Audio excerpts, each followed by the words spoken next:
Voilà. Alors bonsoir à toutes et à tous. Déjà, je voulais vous dire que je suis très très content d'être avec vous ce soir, puisque ça fait à peu près 17 ans que j'attends les jeunes de Veille Vegan. Donc du coup, vous étiez même pas nés. Mais bon, c'est pas grave. Et là, vous êtes là. Et j'espère que, puisque j'essaye de venir chaque mois en Israël et que je voudrais chaque mois faire un cours pour les jeunes, donc je suis très très content que vous soyez là. Après, maintenant, il y a des gens qui ont triché, qui ne sont pas jeunes, mais c'est pas grave, puisqu'ils sont jeunes dans la tête, jeunes dans le cœur et jeunes sous la perruque. Alors, donc, il y a une Mishnah dans Pirkei Avot incroyable. C'est marqué là-bas, hein, Yeshua ben Perachi Omer, Aseh lecha Rav. Yeshua ben Perachi, il a fait, fais-toi un Rav. Kane lecha Chaver, acquiert-toi un ami. Ve'avedan et kol adam lekav zechut, et juge tout homme du bon côté. Alors nous, on va essayer de se concentrer sur cette notion-là. Mais qu'est-ce que ça veut dire qu'il faut juger tout homme du bon côté? D'abord, il n'y a pas que des gens bons. C'est connu d'ailleurs, surtout chez les fabricants de porc. Non, c'est pas grave. Donc il n'y a pas que des gens bien, il y a des gens méchants aussi, d'accord? Et si on va toujours voir le bon côté, on peut attraper une très grave maladie qui s'appelle la NIA, d'accord? Et de tomber sur des gens qui abusent de nous et qui profitent de nous et qui abusent de nous, d'accord? Donc c'est une réalité qui existe. Premièrement. Deuxièmement, est-ce que tu veux toujours voir du bon côté, ça concerne que les personnes ou ça concerne aussi les situations? Comment on va faire? Parce que dans la vie, il y a des bons côtés, il y a des moins bons côtés. Et par rapport à ça, hein, il faut être un petit peu préparé. Parce que si vous croyez en Dieu, ça s'appelle la providence. Si vous ne croyez pas, ça s'appelle la réalité. Mais dans les deux cas, il va arriver des choses qui sont plus jolies et moins jolies. C'est pour ça que c'est marqué Ve'afta et Hashem Elokecha Bechol Meodecha, de tout, Meodecha de tous tes moyens, mais aussi Rachidi Bechol Mida ou Mida, chaque jour Moded. Ajouchou, des fois, il va t'envoyer des choses extraordinaires, des fois, il va t'envoyer des choses très dures. Ouais, et ça fait partie de la vie. Maintenant, les gens qui espèrent qu'il n'y aura que du bien, c'est eux qui auront le plus mal quand il y aura des difficultés. C'est la logique du contraste. D'accord? C'est-à-dire que quand tu vois le bien, que le bien, alors le mal, il te fait mal. Alors que quand tu dis il y a du bien et du mal, bon, il y a du bien et du mal. Tu fais du sport, ça fait mal aux muscles. Tu réfléchis, ça fait mal à la tête. Ah, tu travailles beaucoup, tu veux gagner beaucoup d'argent, tu travailles beaucoup. Ah, tu dis, ah, c'est quand même fatigant. Bon, alors tu prends les allocs et tu te tais. Donc ça veut dire que chaque personne, elle va se mettre dans des situations où il y aura une réalité qui sera très forte, d'accord? Et à elle de décider. Alors ici, quand on parle qu'il faut voir, avec Dan et Kol Adam, c'est marqué Kol Adam, juge tout homme du bon côté, d'accord? Donc on va réfléchir. Si ça s'adresse que à l'homme, ça s'adresse aussi à la situation, et même si ça s'adresse à soi-même. C'est est-ce que moi, j'ai une mitzvah d'être Dan oti les kav zechut? Est-ce que moi aussi, je dois me juger du bon côté? Je pourrais dire non, parce que peut-être que je me moque de moi, ou non, au contraire, c'est normal que je me donne ma chance à moi, au moins que moi, je me donne ma chance à moi. C'est-à-dire de réfléchir à ça. Maintenant, pour comprendre ça, déjà, le langage des Chachamim, il est spécial. Pour ceux qui ont déjà étudié, ils comprennent ça. Ceux qui ont moins étudié, ils ne comprennent pas. Mais c'est que les Chachamim ne vont jamais dire un mot pour rien. Donc les mots, ils sont calculés, ils sont mesurés. Donc quand c'est marqué que le bruit en haut, ça dérange, par exemple, ouais, quand c'est marqué que avec Dan, David, Eliaou, Chaim, Meir, Fernand, Léopold, le cours est commencé. Donc, on ne sait jamais. Donc, avec Dan et Kol Adam les kav zechut, juge du bon côté. Donc il y a une question de base qui va se poser. C'est pourquoi tu te permets de juger d'abord. Il faut aller voir en haut ce qui se passe. Le cours de cuisine, c'est pas ce soir. Donc, c'est quoi l'idée? Que quelqu'un, il doit juger du bon côté. Mais qui d'abord, qui t'a dit que tu dois juger? Vous me suivez? On dirait que c'est évident que l'homme, il juge l'autre. Et les Chachamim, ils ont dit, bon, si déjà tu juges, juge du bon côté. Mais c'est quoi? Vedan et Kol Adam les kav zechut. Mais moi, je dis la première chose. De quoi je me mêle? De quoi je me mêle? Moi, j'ai ma vie, toi, tu as ta vie. Et c'est comme ça. Eh bien, il y a des gens différents. Il n'a pas compris. Il faut payer ou quoi? Encore pire. D'accord? Ah, il n'a pas compris la résonance. D'accord. Peut-être qu'il ne raisonne pas non plus. Mais c'est quoi l'idée? C'est que quand moi je me mets en situation de jugement, ça veut dire que je pense que l'autre il est inférieur. C'est-à-dire que moi je pense que moi je peux décider pour l'autre. Moi je pense que je peux savoir qu'est-ce qui est important, qu'est-ce qui n'est pas important. Mais déjà cette position mentale, elle est un peu bizarre, elle est un peu psychiatrique. Oui, pourquoi? Parce que on est tous les mêmes. Maintenant, il y a des gens moins importants, plus importants, mais ça, c'est une hiérarchie dans la tête. Et des gens plus forts, moins forts, ça aussi, c'est dans la tête. Mais c'est quoi l'idée? Personne ne peut monter à haut. Je peux monter si vous voulez.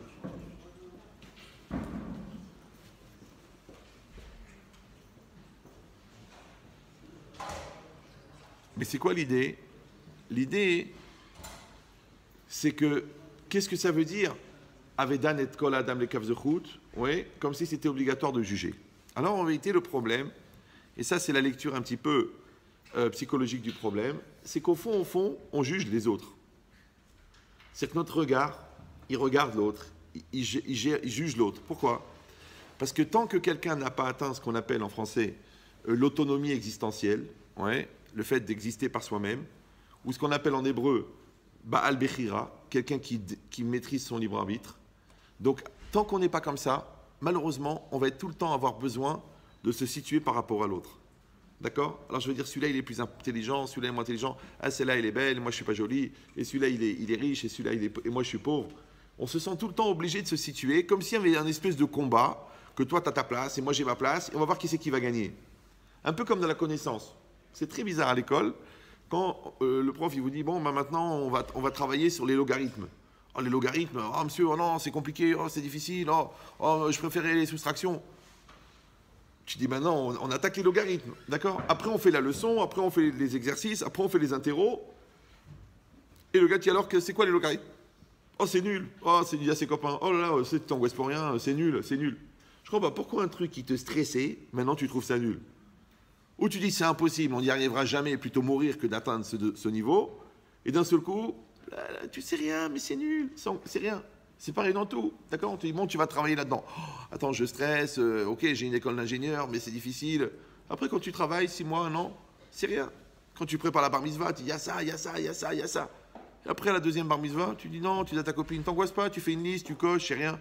Je comprends pas pourquoi une chose, elle t'angoisse quand tu la connais pas, et tu la trouves nulle quand tu la connais. Tu devrais dire, je connais pas, je connais pas, je connais, je connais. Pourquoi on a ce rapport comme ça avec l'inconnu, ouais, de stress, et avec le connu de dénigrement? C'est pareil avec les gens. Si je te dis, tu sais, tu vas rencontrer le grand patron de Ron Poulenc, tu dis, oh là là, 400 000 employés, oh, ça doit être un gars. Après, tu passes un week-end avec lui, tu joues au tennis, tu dis, bon, écoute, Maurice, il n'a rien de spécial, bon, il pèse quand même 228 millions d'euros par jour. Ouais, mais bon, c'est juste un homme, hein. C'est pareil, un rave, tu vois un rave. Moi j'étais choqué que mon rave, qui est une tête incroyable, sinon d'ailleurs je n'aurais pas appris chez lui, je voyais des gens qui n'étaient pas religieux qui lui tapaient sur l'épaule. Ils disaient alors Daniel, qu'est-ce que tu fais ce week-end et tout. Et moi je disais mais comment les mecs ils tremblent pas? Moi je tremblais. Et, ouais, en fait ils tremblaient pas parce qu'ils savaient pas ce qu'il avait dans la tête. Et comme lui il était sympathique et sociable, il croyait les gens que c'était un gars abordable. En vérité il n'était pas abordable dans sa tête. C'est-à-dire que c'est quelqu'un de très, très, très, très, très profond. Ouais. Moi qui mets à peu près 14 secondes pour cerner quelqu'un, ça m'a pris 4 ans. C'est beaucoup. Ouais. Parce que plus quelqu'un il est compliqué dans sa tête, plus il est essentiel, plus il est profond, plus c'est difficile d'avoir un rapport d'échange avec quelqu'un qui a un niveau supérieur. Il dit, mais je voyais des gens qui dénigraient. Pourquoi? En vérité, pourquoi? Parce que quand quelqu'un t'impressionne, ouais, tu as 2 solutions. Soit, c'est mieux là? Oui, non? Oula, oh, c'est fort là. Mes très chers frères, je ne sais pas si ça va marcher. Ça me rappelle un guilgoul de curé. Il faut le mettre là. Ouais, Khazak. Que la cavote. On s'excuse, hein, mais comme c'est 3e. Voilà. Pas trop loin. Je crois que ça sert à rien là. Est-ce que c'est mieux là? Oui, non? Oui? Levez la main ceux qui ne m'entendent pas. Levez la main ceux qui ne me voient pas. Et là je peux rien faire. D'accord. Alors. Comment t'as fait comme ça? Comment il se tourne? Ah. Je sais pas. Peut-être il se tourne pas, non? Comme ça? Non, c'est censé se tourner. Ah bah oui, c'est ça. Ouais, je me disais, c'est pas normal. Ouais. bravo. De quoi on parlait du coup?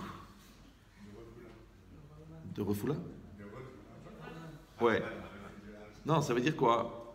Ça veut dire que si tu veux apprendre de quelqu'un, il faut que tu t'en rapproches et que tu vois la valeur et que tu l'admires. Parce qu'on ne peut pas apprendre de quelqu'un qu'on n'admire pas. On ne peut pas apprendre quelqu'un qu'on n'aime pas et on ne peut pas apprendre de quelqu'un qui ne nous intéresse pas. C'est comme ça. Ça, c'est une phrase de Rav Simcha Zissel, très importante, qu'il faut écrire sur des papiers, sur les murs, dans le dos de votre femme, comme ça vous le relisez de temps en temps. Tiens, tourne-toi, je vais réfléchir. C'est Ikar pnimiyut divrei arav enan nishmarin ela le talmid achafetz beyoter lishmoa. Je traduis ou l'essentiel de l'intériorité des paroles du Rav ne sont accessibles qu'à un élève qui désire intensément les entendre. C'est qu'il y a toujours l'extériorité des choses et l'intériorité des choses. Ça veut dire que tu peux être un spécialiste de ta vie ou tu peux être un spectateur de ta vie. Tu peux visiter la Chine en avion. Comment c'était? Rapide. Ou tu peux rentrer dans la profondeur des choses. Le problème, c'est que la profondeur des choses ne s'adresse qu'aux gens profonds. Par contre, les gens superficiels, ils vont rester à la superficie. Maintenant, après, chacun décide de qu'est-ce qu'il veut vivre de sa vie. Il y a des gens qui veulent le présent, qui veulent kiffer, qui veulent chier, qui veulent passer, qui veulent oublier, qui veulent... Ouais. Il y a des gens qui veulent s'attacher, qui veulent profiter, qui veulent prendre, qui veulent avoir un enracinement, un kinyan. Ça dépend de chacun.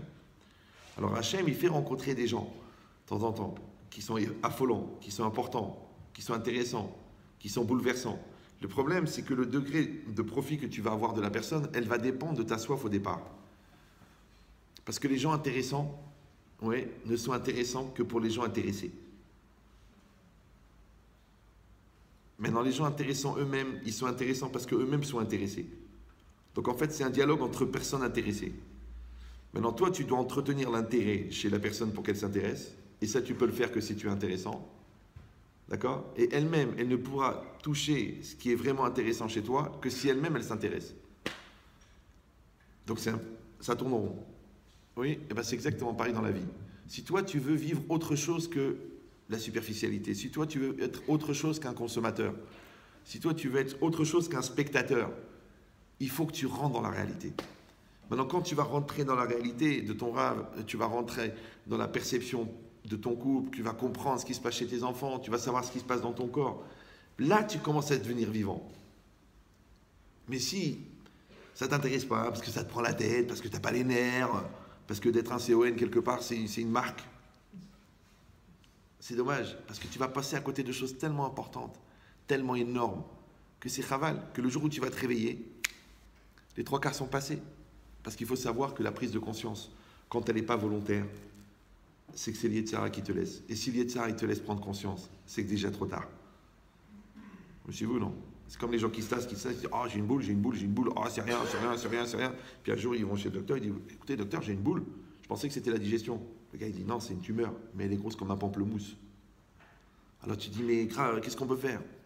Tu dis « Kaddish. » Mais vous savez combien de temps ça prend un cancer pour se développer? 15 ans. C'est combien de temps ça prend la bêtise pour se développer? À peu près le même temps. Mais au moins la tumeur, tu peux la toucher. Ben, c'est exactement pareil. Si quelqu'un n'est pas dans une vigilance permanente de ne pas devenir débile, c'est sûr qu'il va le devenir. Il n'y a pas. C'est naturel. Quand quelqu'un il veut être bête, on dit reste naturel, ça va venir. Ouais. Par contre, c'est comme si vous rentrez en pleine forêt d'Amazonie et vous traversez la jungle, les lianes, les arbres, les serpents, les araignées, et tac, vous arrivez dans une clairière et il y a un champ de blé qui a poussé, qui est carré, et il n'y a pas une fleur au milieu. Tu dis, c'est pas possible en plein milieu de l'Amazonie. Ça existe ou non? Oui, non, oui, non, oui. Ceux qui pensent que oui, il faut vraiment qu'ils arrêtent de... Ça n'existe pas. Il ne peut pas y avoir un champ de blé carré, propre, en plein milieu de l'Amazonie, ça n'existe pas. Ça n'existe pas. Et bien c'est exactement pareil. Si tu vois quelqu'un d'intelligent, il n'est pas devenu intelligent par hasard. Ah, peut-être qu'il avait un certain QI à la naissance, et il s'est appuyé dessus. Ouais, mais il faut savoir que la bêtise... oui, les Ron, j'ai un pied de micro antisémite. Il suit la gravité terrestre, il descend vers le bas depuis tout à l'heure. Et moi, je vais essayer de le maintenir en haut. Donc, si ça ne vous dérange pas, on fera une collecte après pour acheter un vrai pied.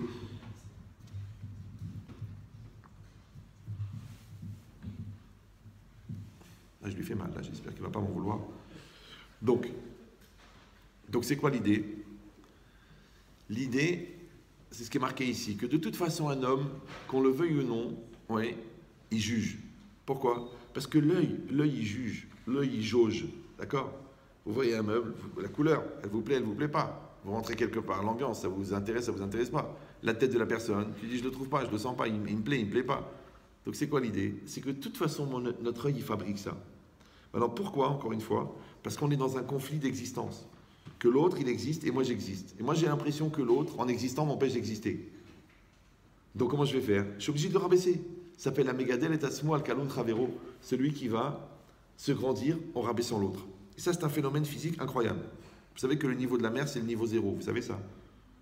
Quand tu dis cette montagne, elle fait 4000 mètres, Yerushalayim, c'est à 700 mètres. C'est 700 mètres par rapport au niveau de la mer qui est le niveau zéro. Donc a priori, c'est un niveau qui est objectif. C'est le niveau zéro. Maintenant, il y a un gars, qu'est-ce qu'il fait? Il va au bord de la mer. Il dit, alors le niveau de la mer, il est objectif? Il dit oui. Et il est constant? Il dit oui, il reste tout le temps. Ah bon? On va voir. Alors qu'est-ce qu'il fait? Il se baisse. Il dit, tu vois, la mer, elle monte. Après, il se met sur la pointe des pieds. Il dit, la mer, elle descend. Alors tu dis, mais non, c'est toi qui as bougé. Il y a des gens, ils font ça. Qu'est-ce qu'ils font? Ils traitent tout le monde d'imbécile, comme ça, ils ont l'impression qu'ils sont intelligents. Ou le contraire. Ils vont dire, tout le monde, il est bon, lui, il est intelligent, lui, il est beau, lui, il est riche. Comme ça, eux, ils se sentent nuls. Parce que tu peux grandir l'autre, ou tu peux, et ça te grandit, ou tu peux, et ça te rabaisse, ou tu peux rabaisser l'autre, et tu as l'impression que ça te grandit. Donc cette idée-là, que par rapport à la connaissance, comme j'ai dit, quand tu comprends rien, tu t'affoles, tu paniques. Mais pourquoi tu paniques? Tu n'es pas espagnol, d'accord? Non, parce que tu as un malaise par rapport à l'ignorance. Et c'est vrai, vous posez une question à quelqu'un, et vous lui donnez la réponse, d'accord? Il dit, bon, ok, j'ai compris la question, j'ai compris la réponse. Mais si vous posez une question à quelqu'un et vous ne lui donnez pas la réponse, et vous attendez 1 jour, 2 jours, 3 jours, 6 mois, 1 an, et bien après, quand vous lui donnez la réponse, il n'est pas d'accord. Il dit non, c'est pas évident, qui a dit, où c'est marqué, je suis pas d'accord, c'est pas mon opinion. Mais papa, pourquoi? Si je te donne la réponse tout de suite, tu l'acceptes. Si je te la donne au bout d'1 an, tu la refuses. Pourquoi? Je vais t'expliquer pourquoi. Parce que la question, c'est un problème intellectuel. Vous savez ou non? La question, c'est un problème intellectuel. C'est une question intellectuelle. Mais le problème, c'est que la question intellectuelle, quand tu ne trouves pas la réponse, elle s'est habillée maintenant avec un complexe qui s'appelle l'ignorance. Et l'ignorance, elle a fait de ta question un problème. Maintenant, le problème, c'est que les questions, elles ont besoin de solutions. Et les questions, elles ont besoin de réponses. Et les problèmes, ils ont besoin de solutions. Ça va? Et une solution, c'est pas une réponse. Par exemple, des fois, des gens ils viennent me poser une question. Alors moi, je ne peux pas donner une réponse. Ça ne veut rien dire. Il faut que je donne une solution. Mais les gens, ils ont honte de dire qu'ils ont un problème. Alors ils te posent une question. Maintenant, toi, tu dois trouver le problème qui est derrière la question pour donner la solution. Parce que si tu leur donnes une réponse, ils te disent, ouais, le Rav, il n'a pas compris ma question. Alors qu'en fait, c'est toi qui as menti parce que tu n'as pas dit que tu avais un problème. Vous me suivez ou... Ouais, ben c'est exactement pareil. Maintenant, pour avoir l'honnêteté de dire j'ai un problème quand on a un problème, c'est déjà un travail sur la gava, sur la anava, sur la connaissance de soi, sur la maîtrise de soi. C'est déjà un travail. Ça s'appelle être soi-même. Ça s'appelle être bien dans sa peau. Ça s'appelle ne pas avoir peur d'être à nu, parce que de toute façon, je suis intérieur comme extérieur. Mais ça, c'est du travail.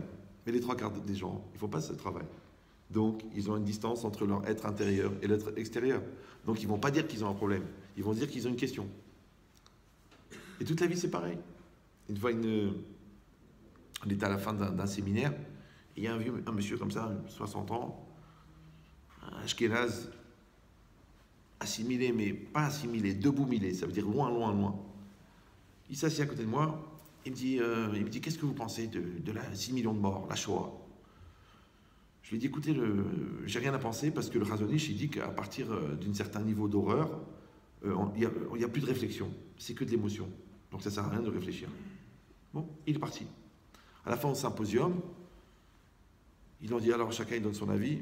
Et lui il a dit, vous savez, j'ai posé une question à des dizaines de rabbins, mais il y a un jeune rabbin, j'étais jeune à l'époque, il y a un jeune rabbin, il m'a donné vraiment la vraie réponse. Mais moi je n'ai pas répondu. Vous suivez ou non? Parce que des fois la réponse, c'est une réponse analytique, développée, intelligente. Et des fois la réponse, c'est une solidarité. C'est tout. C'est comme si quelqu'un il a perdu son père, alors allez-nous, et tu vas visiter la maison de deuil. Quand tu vas lui parler, tu crois que quand tu vas finir de lui parler, tu as réglé son problème qu'il a perdu son père? Non, tu dois montrer la solidarité. Mais non, même si tu te tais, peut-être que même de te taire, c'est une forme de pudeur qui est plus touchante que le fait de parler. Pourquoi? Parce que quand tu as fini de parler, tu crois que tu as réglé le problème. Alors que quand tu es là, l'autre il te voit, il sait que tu es venu, il te fait comme ça, merci d'être venu. Parce que qu'est-ce qu'on va dire? Les mots, ils ne sont pas là pour ça. Et des fois, c'est l'inverse. Une fois, une grande doctoresse, un docteur, chef de clinique avec 120 médecins en dessous d'elle, célibataire, 50 ans, un mec. Un vrai mec. Une patronne. À la limite, je me demandais si c'était pas d'abord la marbre que je voyais pousser. Mais bon. Et elle me dit, vous êtes rabbin? Je dis, non, je suis cow-boy. Ah bon, je... Elle me dit, j'ai une question que j'ai posée à beaucoup de rabbins. Je dis, oui, c'est quoi votre question? Elle me dit, est-ce que la croyance sans la pratique est compatible? C'est-à-dire, est-ce qu'on peut croire en Dieu sans pratiquer la Torah? Bon, j'ai compris qu'elle n'était pas religieuse, j'ai compris qu'elle n'avait pas fait 10 ans de yeshiva, de séminaire. Alors, elle s'attendait que je vais lui faire un grand développement psychologique, intellectuel, philosophique, Mahara, la Tralobaba. Et moi, je l'ai regardé comme ça, je lui ai dit, c'est nul. Elle m'a dit, et ensuite, j'ai dit non, c'est nul. Bon, elle m'a dit ok. Je suis parti. Et après, un mois après, je rencontre un médecin. Il m'a dit rien. J'ai rencontré le docteur truc. Il m'a dit qu'elle a rencontré un rabbin, mais je crois que c'est toi. Et il paraît qu'elle l'a recadré, elle a tout compris.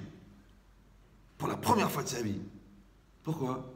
Parce que elle, son problème, c'était pas l'explication. Maintenant, tu lui as amené les preuves que l'existence de Dieu, tu vas amener les preuves que la Torah est divine, mais elle n'en a rien à preuve puisqu'elle se prend pour Dieu. Elle se prend pour Dieu. J'ai la vie et la mort. Je passe 30 de 120, c'est-à-dire elle a un chenil de médecin à elle. Et c'est elle la patronne. D'accord? Donc maintenant, elle ne va pas entendre de toi quelque chose d'intelligent. Parce que c'est impossible. D'abord, tu n'es pas médecin. En plus, tu n'es pas un être supérieur comme elle. Donc, elle ne va même pas t'écouter. Donc, qu'est-ce que j'ai fait, moi? Je lui ai répondu, Drba. C'est nul. C'est nul. Ça veut dire, mais pour qui tu te prends pour se poser une question aussi lourde, sans prendre les moyens d'avoir des réponses? Qu'est-ce que tu veux maintenant? Est-ce que moi, je vais dire à un responsable d'une centrale nucléaire, c'est nul? Dis-moi, il faut faire 15 ans d'études. Est-ce que je vais parler à un spécialiste du cerveau? Je vais lui dire, le cerveau, c'est comme des durites, c'est comme un moteur, c'est rien, c'est un carburateur avec du... Mais tu rigoles ou quoi, toi? Ça, c'est un pizzaiolo qui dit ça. Le gars, il a fait 6 ans de médecine et 3 spécialités pour faire la chirurgie du cerveau. Neurologie, neurochirurgie, neuro-truc. Et toi, tu viens chez toi, tu dis, c'est vrai ou non? Donc, c'est ça l'idée. L'idée, c'est d'apporter la bonne réponse à la bonne personne. Ça va? Maintenant, le souci, c'est que pour ça, il faut que tu arrives à juger et à jauger en 4 secondes. Et que tu comprennes en fin de compte qu'une question, elle peut devenir un problème si elle est mal gérée. Maintenant, qu'est-ce qui fait qu'une question devient un problème? On a dit c'est que quand le temps passe et que tu n'as pas de réponse, ça devient un problème. Pourquoi? Parce que maintenant, la question, elle s'est enrobée d'un problème psychologique qui s'appelle le complexe de l'ignorance. Parce que je ne sais pas, parce que je ne comprends pas, parce que je suis nul. Mais ça va pas, il faut décider. Ou tu es dans la réflexion, ou tu es dans la psychiatrie. Et dans tout, c'est pareil. Tu as un conflit avec quelqu'un. Au début, c'est un problème d'argent. Après, ça devient un problème de gava. Après, ça devient un problème de haine. D'accord? C'est pareil. Maintenant, tu as un problème avec tes parents. Au début, c'est un problème de compréhension. Après, c'est un problème de génération. Après, ça devient un problème de fracture. Mais comment c'est arrivé là-bas? C'est quand même bizarre, non? Alors, je te dis pourquoi, c'est très simple. Parce que le problème, c'est que les choses, elles dégénèrent. C'est comme un cadavre. C'est quelqu'un qui est vivant. Ils sont à peu près bons selon le niveau du déodorant qu'il utilise. Mais quand quelqu'un y meurt, je peux te dire qu'au bout d'un moment, ça commence à sentir très, très, très mauvais. Mais qu'est-ce qui s'est passé?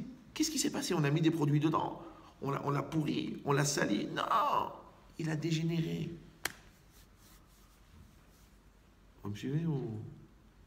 Eh bien, dans la vie, si tu n'es pas dans une dynamique de t'améliorer, tu sais que tu vas dégénérer. Et ça va sentir mauvais. Le problème, c'est qu'à un moment ou un autre, c'est toi qui vas légitimer le fait que ça sent mauvais. Parce que qu'est-ce qu'il dit le paresseux? Il dit que l'eau, elle est froide. Vous me suivez ou non? Qu'est-ce qu'il dit le paresseux? que le radin, il va dire que les parfums sont chers, que les déodorants sont volatiles, que ça dure même pas 24 heures. Alors moi, j'ai beaucoup lu de livres sur les camps de la mort. Beaucoup. Mais que des témoignages. Parce que malheureusement, les camps de la mort, c'était des laboratoires de l'horreur, mais c'était aussi des laboratoires de la volonté. Et il y a un livre là-bas, il racontait qu'un jour, c'est M. Kaufmann, Sivma Kaufmann, c'est le père de Rav Kaufmann de Bnei Brak. Et un jour, parce que les Allemands, ils leur donnaient à manger et à boire des choses qui provoquaient malheureusement des diarrhées, pour pas qu'ils aient l'idée de se révolter. Donc imaginez, un jour, n'importe quand, les gens, ils faisaient sur eux, ils étaient sales, ils étaient pourris, ils étaient... Et lui, il se réveille à 4h du matin avec un besoin pressant d'aller aux toilettes. Et il trouve un gars, là-bas, tout nu, un truc bizarre qui se faisait jamais dans les camps de la mort, il se lavait. Parce que les gens, ils se lavaient plus. C'est-à-dire qu'il y avait une odeur, là-bas tu visites, tu vas genre avec l'école visiter Auschwitz, mais c'est magnifique, c'est super propre. Mais c'était pourri. Avant, il n'y avait pas de toilette. Ils crevaient des fosses septiques, et les gens ils faisaient dessus, après ils les bouchaient. Ils recommençaient, il y en avait partout. Quand ils faisaient l'appel, les gens ils restaient 5 heures debout.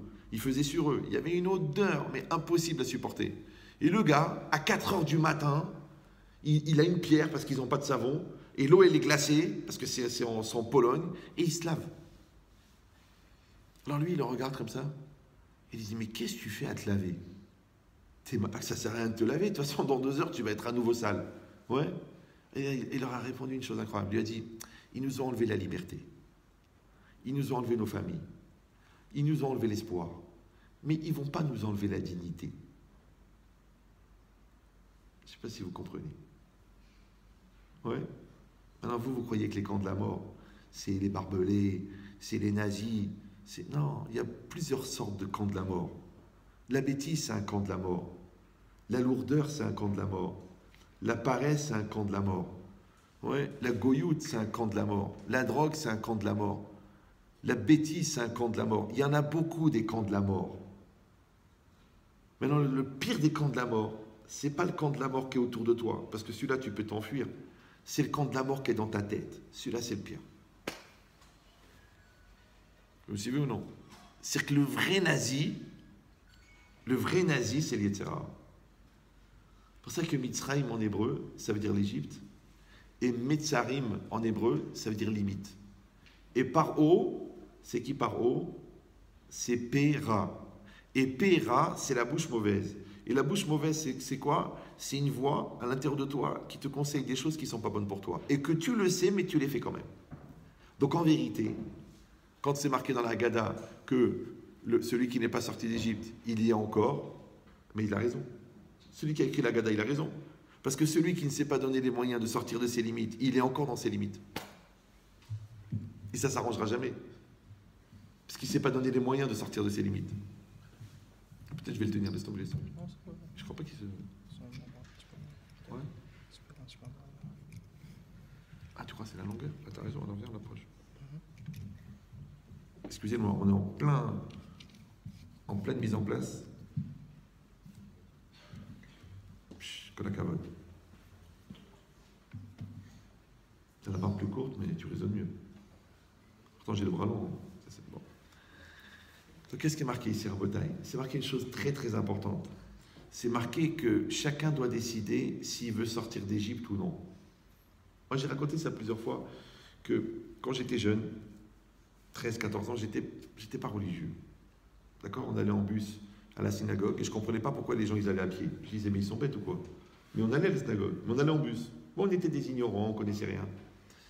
Mais j'étais pas religieux, mais j'ai beaucoup prié pour ne pas être un brel.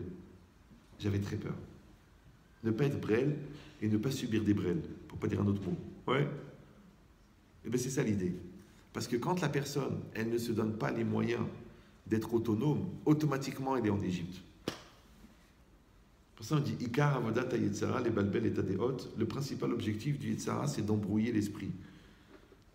Maintenant, nous, on va réfléchir comment est-ce que dans la facette du lekav zechut, du voir positivement, comment est-ce que nous, même, on est capable de lutter contre la vision négative qu'on peut avoir de l'autre et la vision négative qu'on peut avoir de soi-même. Parce qu'en fin de compte, comment le Yetzara il peut m'avoir? Parce qu'il m'a convaincu que j'étais nul. D'ailleurs, dans convaincu, il y a 2 mots déjà. Alors que le contraire, si la personne elle dit, mais c'est pas du tout, mais pourquoi? Mais je vais faire, je vais développer, je vais grandir, je vais approcher, je vais faire. Cette logique-là, c'est l'anti-autodestruction.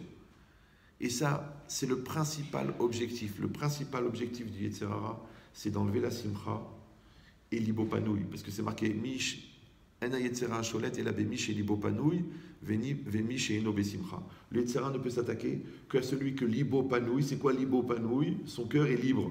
Mais c'est quoi le cœur? Les gens ils croient que le cœur c'est les émotions, le cœur c'est ton chidour. Mais non, détends-toi, tu as 17 ans. D'accord? Non, le cœur c'est ton intériorité. Panouille, ça veut dire qu'il est vide. Mais il est vide de quoi? Il est vide de toi. Là, t'es que le toi. Vous me suivez ou non? Ça veut dire que si toi, tu n'as pas conquis ta personne, si tu n'as pas construit ta personne, si toi-même tu n'es pas en toi, donc il y a quelqu'un d'autre. Je ne sais pas quel niveau vous avez un temps en physique, mais il y a une loi en physique qui dit la nature n'aime pas le vide. C'est extraordinaire. La nature n'aime pas le vide. Donc quand tu as une bouteille d'eau et que tu la vides, cette bouteille, elle se remplit d'air. Qui c'est qui a mis l'air? La nature. Rien. Ça s'appelle l'air de rien. En fait, celui qui a mis l'air, c'est celui qui a enlevé l'eau. Vous suivez ou non? C'est-à-dire que si toi, tu n'es pas dans une dynamique de te remplir la tête, ta tête, elle va être vide. Si toi, tu n'es pas dans une dynamique de te remplir ta vie, elle va être vide. Si toi, tu n'es pas dans une dynamique de construire ton couple, eh bien, ton couple n'est pas construit. Il n'y a pas de miracle. Il faut arrêter de croire au miracle. Dans les midotes, dans la construction personnelle, dans le chinour, dans le couple, il n'y a pas de miracle. Travaille et tais-toi. Mais les gens, ils sont paresseux, parce qu'ils croient que la paresse, c'est seulement de soulever des cailloux. Non, même la paresse d'exister. Moi, j'étais choqué quand je parlais avec des gens, quand j'avais 17, 18 ans, et que le gars, il me disait, écoute, ça me prend la tête. Alors, je rappelle, pour ceux qui n'ont pas compris, que la fatigue est un phénomène musculaire, et que le cerveau n'est pas un muscle. Donc, tu ne peux pas avoir la tête fatiguée, ça n'existe pas. Ouais. Et la quoi, que le cerveau, c'est un outil. Et si tu ne l'utilises jamais, c'est vrai que quand tu vas l'utiliser, tu vas avoir l'impression qu'il est fatigué parce que tu ne l'utilises jamais. C'est comme une fois, j'ai fait une conférence, un gars, il m'a arrêté, il m'a dit, mais grave, je m'excuse de vous interrompre, mais j'ai délancé comme ça. Je dis, ben, c'est normal, tu utilises ton cerveau, c'était la première fois. Il était tout neuf, le gars, il aurait pu le revendre sur eBay. D'accord? Ça veut dire que quand la Gemara, elle dit, Ikar Shmarteta Zvara, le principal de l'étude, c'est la Zvara. Zvara, ça veut dire, l'asbir, ça veut dire, mistaber, ça veut dire réfléchir. Il faut que tu sens que ça travaille là-dedans. Maintenant, quelqu'un va dire, mais à quoi ça sert d'être intelligent? De toute façon, on est là pour consommer. Alors moi, je vous souhaite, si Dieu veut, que vous ne deveniez pas des produits de consommation. Parce que quand vous croyez que vous consommez, en fait, c'est vous qui êtes consommé par la société. Toi, tu crois que tu rentres dans le magasin, tu achètes ce que tu veux. Mais non, tu achètes ce que le magasin te propose. Donc en fait, c'est le magasin qui te consomme. Tu t'appelles un pouvoir d'achat. C'est pas que toi, tu es en train d'appliquer ta liberté d'acheter. Puisque de toute façon, avec la publicité, tu es obligé d'acheter ce qu'il y a. Et en plus, tu es obligé de l'acheter parce que c'est en solde. Et en plus, tu es obligé de l'acheter parce que ton copain, il l'a. Donc en fin de compte, tu es libre de quoi? Alors, je ne sais pas quel est votre niveau d'exigence de liberté. Je ne sais pas jusqu'à quel point vous pensez que la liberté, c'est important. Je ne sais pas. Peut-être que vous êtes tranquille, que vous voulez être des brels. C'est possible. Alors, on va tous chanter Frère Jacques, le chant de ralliement des brels. Mais si vous voulez faire autre chose de votre vie, sachez qu'il vaut mieux commencer tôt. Parce que plus tu commences tard, plus c'est violent. Je rappelle cette phrase célèbre de Ben Chetrit, plus le sommeil est profond, plus le réveil est violent. Vous vous rappelez de cette phrase ou non? En fait, c'est un copain qui dit à son copain, écoute David, réveille-moi à 5 heures. Le gars, il dit ok. Mais tu me réveilles, j'ai un rendez-vous très important. Ok. Bon, l'autre, il vient à 5 heures, il dit David, lève-toi, il dort. Il le pousse, il dort. Il lui marche dessus, il dort. Il lui jette un seau d'eau, il dort. C'est un sommeil profond, hein, ce qu'on appelle un sommeil de jeune. D'accord? Et il lui jette un seau d'eau, il dort. Il lui met une chénifia à fond, il dort. À la fin, il n'en peut plus. Il prend 2 fils électriques. Il est dénude des 2 côtés, il met dans la prise, 2 dans la bouche. Le mec, il saute en l'air. Ouah, il se met à crier, lui qui se plaignait toujours de ne pas être au courant. Il dit, mais t'es un malade! Tu m'as mis les fils électriques dans la bouche? Il dit, non! D'abord, je t'ai parlé. Après, je t'ai appelé. Après, je t'ai crié. après je t'ai remué, après je t'ai piétiné, après je t'ai trempé, après je t'ai branché. Alors je vous donne la phrase très connue de Ben Chetrit. La violence du réveil dépend de la profondeur du sommeil. Plus tu dors profondément, plus le réveil est violent. Donc c'est toi qui as choisi la violence. Vous me suivez ou non? C'est lui qui se retrouve avec un divorce horrible. Mais parce que ça fait 14 ans de mariage dans le sommeil, dans le coma. Vous me suivez ou non? Celui qui découvre que son associé il le vole depuis 20 ans, c'est parce qu'il n'a jamais refait les comptes. On a confiance. Ok, mais baba, donne-moi les livres que je vois ce qui se passe. Fais-moi voir la banque. Ah non, tu sais, c'est un cousin. Ah, il est religieux. Oh non. Fais-moi voir les comptes, s'il te plaît. Ah, t'as pas confiance, ça veut dire quoi? Hein, ça veut dire que tu crois que je suis qui? Moi, tu crois que je suis un voleur? Tu vois, les mots, ils sortent de ta bouche, qu'on la cavonne. Viens, on regarde les comptes. Déjà, quand tu veux pas que je regarde les comptes, je sais que t'es un voleur. Toi-même, tu t'accuses. Oui? Après, tu tombes des nues, tu dis, écoutez, je m'y attendais vraiment pas. Rav, je suis choqué, j'ai découvert des choses, j'ai découvert ça, j'ai découvert... Mais la découverte, c'est pour Christophe Colomb. Vous suivez ou non? L'autre, il a découvert que son fils, ça fait 1 an et demi qu'il ne va plus à l'école. Mais tu ne suis pas les devoirs. L'autre, il a découvert qu'il a besoin de beaucoup d'argent de poste, qu'il reste longtemps aux toilettes et qu'il sort avec les yeux vitreux. Qu'est-ce que tu crois qu'il fait là-bas? Des mots croisés. Et cette odeur, c'est quoi? Des tiges de cerises. Eh bien, écoutez, je ne m'y attendais pas du tout, surtout qu'il est dans une école hyper religieuse. Pourquoi le Yetzara, il est mort à l'entrée de Beit Vegan? On a retrouvé son cadavre. Il est en pleine forme. Il a une pêche de folie. Et en plus, il sait qu'ici, il va trouver des proies de valeur. Alors pourquoi il va aller s'embêter à déchirer, à déchiqueter des jetés de 100 km de provins, alors qu'il peut avoir des tzadikim juste en face de Kol Torah?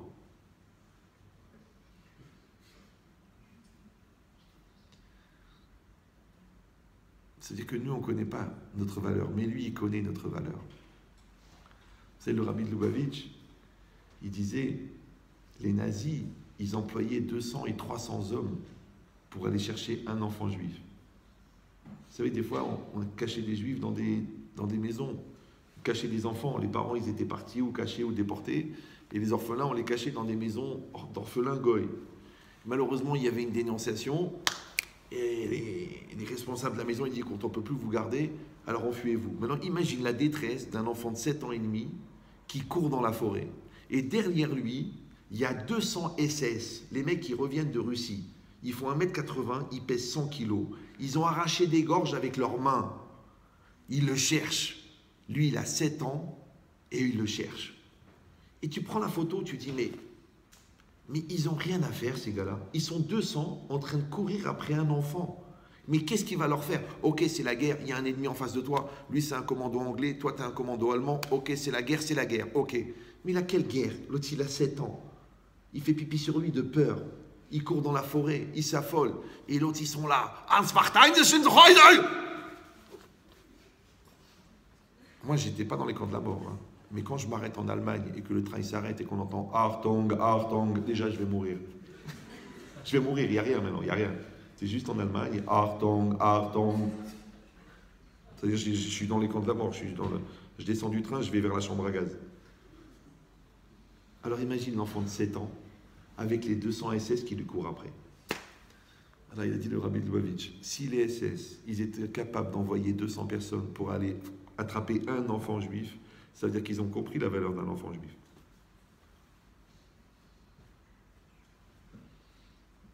Et nous, qu'est-ce qu'on fait, nous? On gaspille un enfant juif. On laisse pourrir un enfant juif. Mais je ne parle pas des parents, moi. Je parle de la personne elle-même. Elle-même, la personne, elle sait qu'elle est un enfant juif et elle se laisse pourrir par des nazis. Parce que nazi, c'est parti nazi, c'est nazion, c'est bande de nazis. C'est comme ça qu'on reconnaît les nazis. Ouais. Donc c'est ça l'idée. L'idée, c'est de dire jusqu'à combien moi-même je me juge positivement pour savoir que je vaux ce que je vaux. Maintenant, le fait que tu saches ce que tu vaux, ça ne t'oblige pas forcément à choisir ta voiture, parce qu'il y en a qui pensent qu'il faut acheter une Volvo parce qu'elle vaut le veau qui est dedans. Volvo. Vous avez un taux de réactivité qui est proche du coma. Pour des esprits rapides, quand même, c'est étonnant. Mais c'est quoi l'idée? C'est que la personne, elle a compris ça.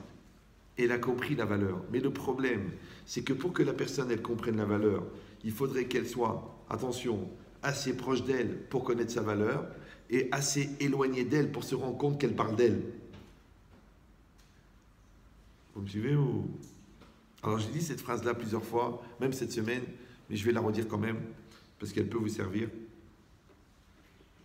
Cet après-midi, j'ai fait une petite interview avec Michel Boujna. Entendu parler de lui, non? Il est très très intéressé par des conférences de moi. Il en a vu des dizaines. Bon. Alors on a parlé comme ça. Alors lui, il disait qu'il doit faire évoluer son spectacle au fur et à mesure. Je dis, moi aussi, j'assiste à tous mes spectacles, à tous mes shiurim, ouais, et je fais évoluer.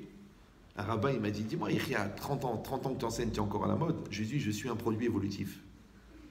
Ma femme aussi, elle m'aime encore, parce que j'évolue. Ouais. Mes enfants aussi, ils sont impressionnés, parce que je grandis. Toute la vie, c'est comme ça. Ça s'appelle l'Eitrachut. D'accord? Alors maintenant, regardez cette phrase. C'est marqué dans Pirkei Avot, Im en ani li mili. Ve'im lo arshav ematay.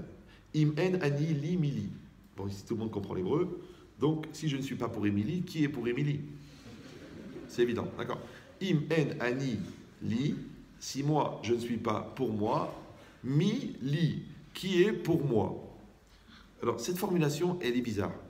Parce que normalement, on n'aurait pas dû dire Im en ani li mili. On aurait dû dire Im en ani mi ani. Im en ani, si moi je ne suis pas moi, mi ani. Alors soit je vais dire qui est moi, ou qui peut être moi. Vous me suivez ou non?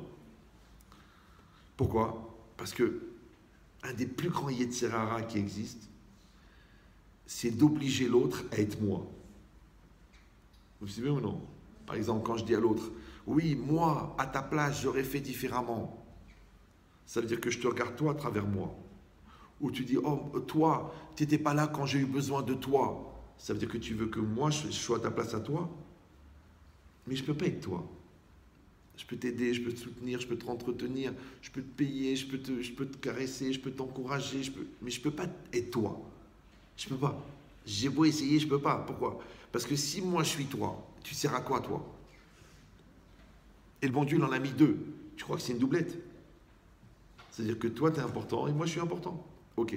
Alors donc, si c'est comme ça, pourquoi on n'a pas marqué Im en ani ani mi ani? Si moi, je ne suis pas moi, qui est moi? Ouais. Pourquoi on a marqué Im en ani li mi li? Et c'est quoi li? Li, c'est pour moi. Im en ani li, si moi, je ne suis pas pour moi, mi li, qui est pour moi? Alors là, ça devient compliqué. Ça veut dire qu'il y a moi et il y a moi. Et il y a un moi qui s'occupe de moi pour que mon moi devienne moi. Et ouais, combien vous êtes? C'est bizarre, non? Vous me suivez ou non? Ça veut dire qu'il y a mon moi qui est là et il y a un autre moi. Il s'occupe de moi. Quand j'avais 14-15 ans, comme ça, j'avais un ami qui s'appelait Alexandre. C'était un très bon copain, il était toujours avec moi. Moi, j'étais dans les écoles Goy. Alors Alexandre, il me disait, ah vas-y, révise encore, tu maîtrises pas la leçon. Il me disait, bah, pourquoi tu rigoles, c'est pas marrant. Après, il me disait, pourquoi tu pleures, c'est juste un film. Après, des fois, il me dit, t'es un paresseux. Des fois, il me disait, Kolakavod, bravo pour ce que tu as fait. Et pendant 4 ans, il m'a beaucoup aidé. Et vraiment, je lui suis reconnaissant jusqu'à aujourd'hui. Maintenant, aujourd'hui, je vais vous dire la vérité, il n'a jamais existé. C'est un truc que j'ai inventé. En fait, c'est un Iria 2 avant le retour. Ouais. C'est un gars, moi, en parallèle de moi, qui me regardait moi pour m'aider à moi. En français, on appelle ça l'introspection, la projection, mais je ne savais pas, moi j'avais 15 ans. Donc j'ai fabriqué le moussard sans le savoir. Oui. Et donc j'ai gagné beaucoup de temps, parce qu'au lieu d'attendre d'être jugé par l'autre, je me suis jugé moi-même. Le problème, c'est que d'être jugé par l'autre, c'est anxiogène, c'est angoissant, ça travaille la susceptibilité, la gava, c'est dur. Mais jugé par toi-même, il n'y a pas de problème. Vous me suivez ou non? Parce que si, quand tu te juges toi-même, tu as honte de toi, il faut consulter, va voir. Ouais. Si tu t'engueules avec toi parce que toi, tu as osé te faire une remarque à toi, et ouais, ça devient compliqué. Donc, c'est quoi l'idée? C'est qu'en fait, tu acceptes, toi, de t'occuper de toi. C'est ça, li. Im en ani, li. Et si vous allez dire, bon, ben, c'est un petit peu... un peu tiré par les cheveux, comme dit Bruce Willis. Non. Parce qu'en fait, la logique, c'est quoi? C'est que, de toute façon, on vit comme ça. Par exemple, le matin, tu te lèves. Qu'est-ce que tu dis? Je me lève.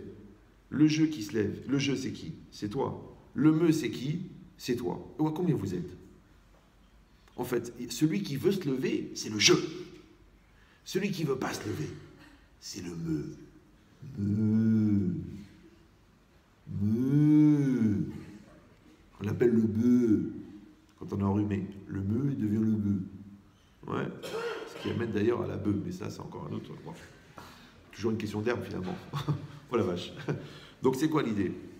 C'est que la personne, en fait, il y a une personne en toi qui veut se lever, c'est le je, et une personne qui ne veut pas se lever.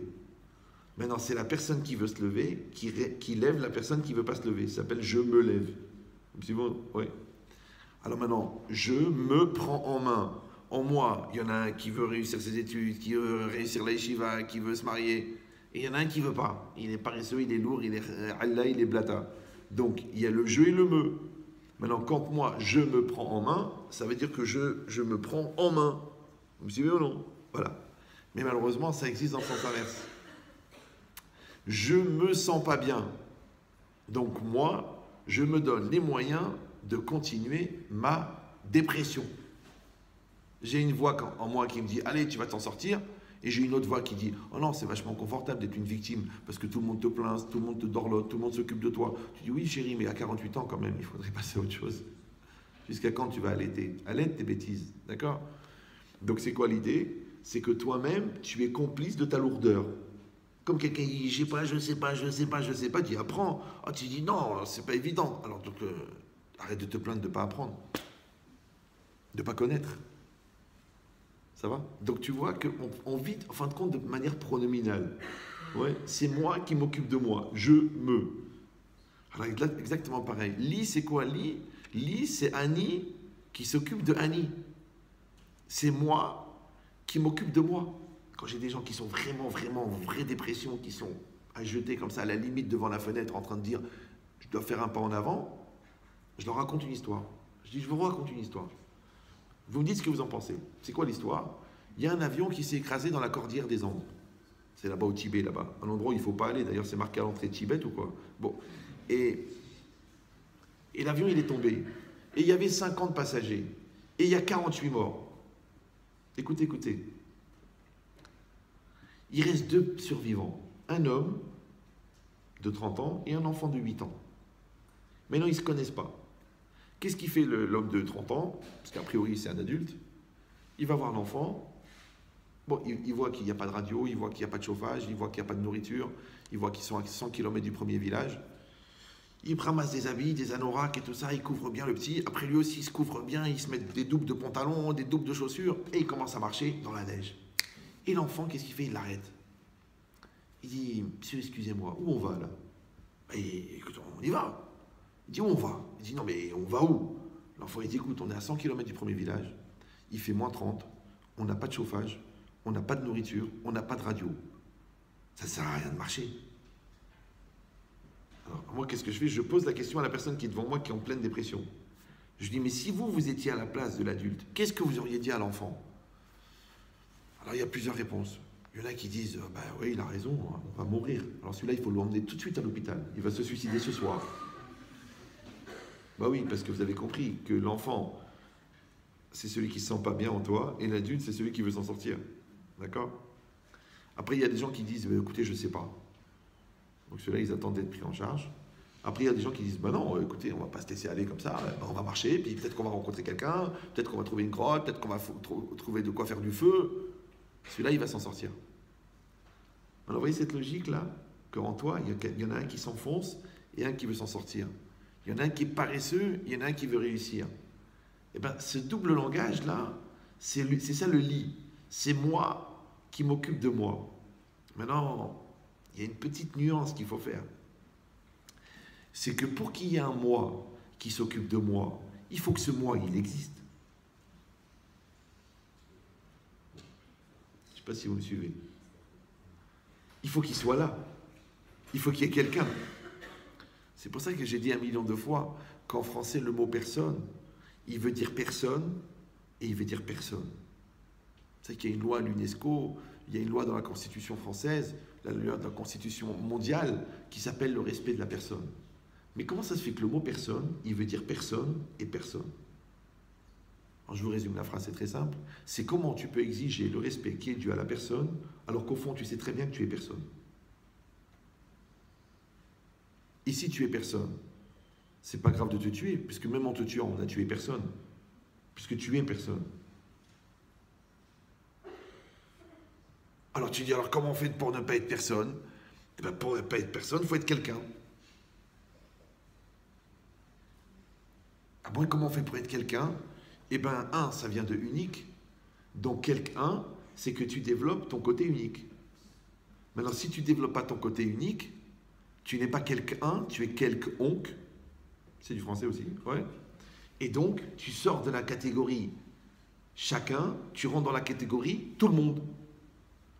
Alors, je ne sais pas quel est votre niveau d'appréciation philosophique des événements, mais si chacun c'est quelqu'un, oui, chacun c'est quelqu'un. C'est-à-dire toi t'es quelqu'un, toi t'es quelqu'un, toi t'es quelqu'un, toi t'es quelqu'un, toi t'es quelqu'un, toi t'es quelqu'un, toi t'es quelqu'un. Parce que la Torah elle témoigne que Shem Shepartsoufé Em Shonot, Kardatem Shonot. La manière que les visages sont différents, les esprits sont différents. Ça veut dire que nous avons tous un da'at différent. Et le da'at c'est quoi? C'est la particularité de moi. Alors pourquoi j'ai un da'at différent? Parce que j'ai une neshama différente. Donc j'ai une neshama différente de l'autre. J'ai un da'at différent de l'autre, j'ai un esprit, j'ai une conscience, j'ai un intellect, j'ai une perception de la réalité qui est différente, j'ai un corps qui est différent et j'ai un vécu qui est différent. Donc en fait, on est différents. Ok, super. Maintenant, le problème c'est comme ça. Si chacun est unique, attention, réfléchissez bien, ça prend 2 minutes, faites comme si je vous posais la question personnellement. Si chacun est quelqu'un, tout le monde c'est quelqu'un ou tout le monde c'est personne? Vous avez compris ce que je dis ou... Ouais. Chacun c'est quelqu'un. Maintenant, il y a une entité qui s'appelle toi, toi, toi, toi. Il y a une autre entité qui s'appelle tout le monde. Ça s'appelle un cibourg, ça s'appelle un groupe, ça s'appelle une ambiance, ça s'appelle une famille, ça s'appelle tout le monde. Maintenant, est-ce que tout le monde c'est quelqu'un? Ouais.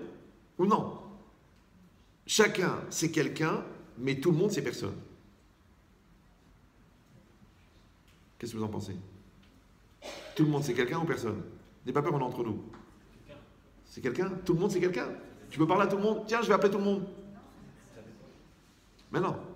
Chacun, c'est quelqu'un, mais tout le monde, c'est personne.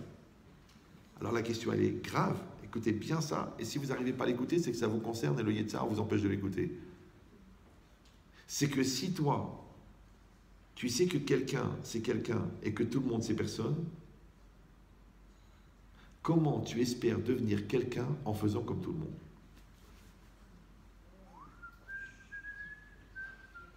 C'est peut-être pas le moment d'y aller. Vous avez compris ou non? C'est extraordinaire. Vous avez compris l'idée ou non? Elle est belle, non? Ah, j'ai bien fait de venir. Vous avez compris ou non? Parce qu'il y a ce qu'on appelle le groupe.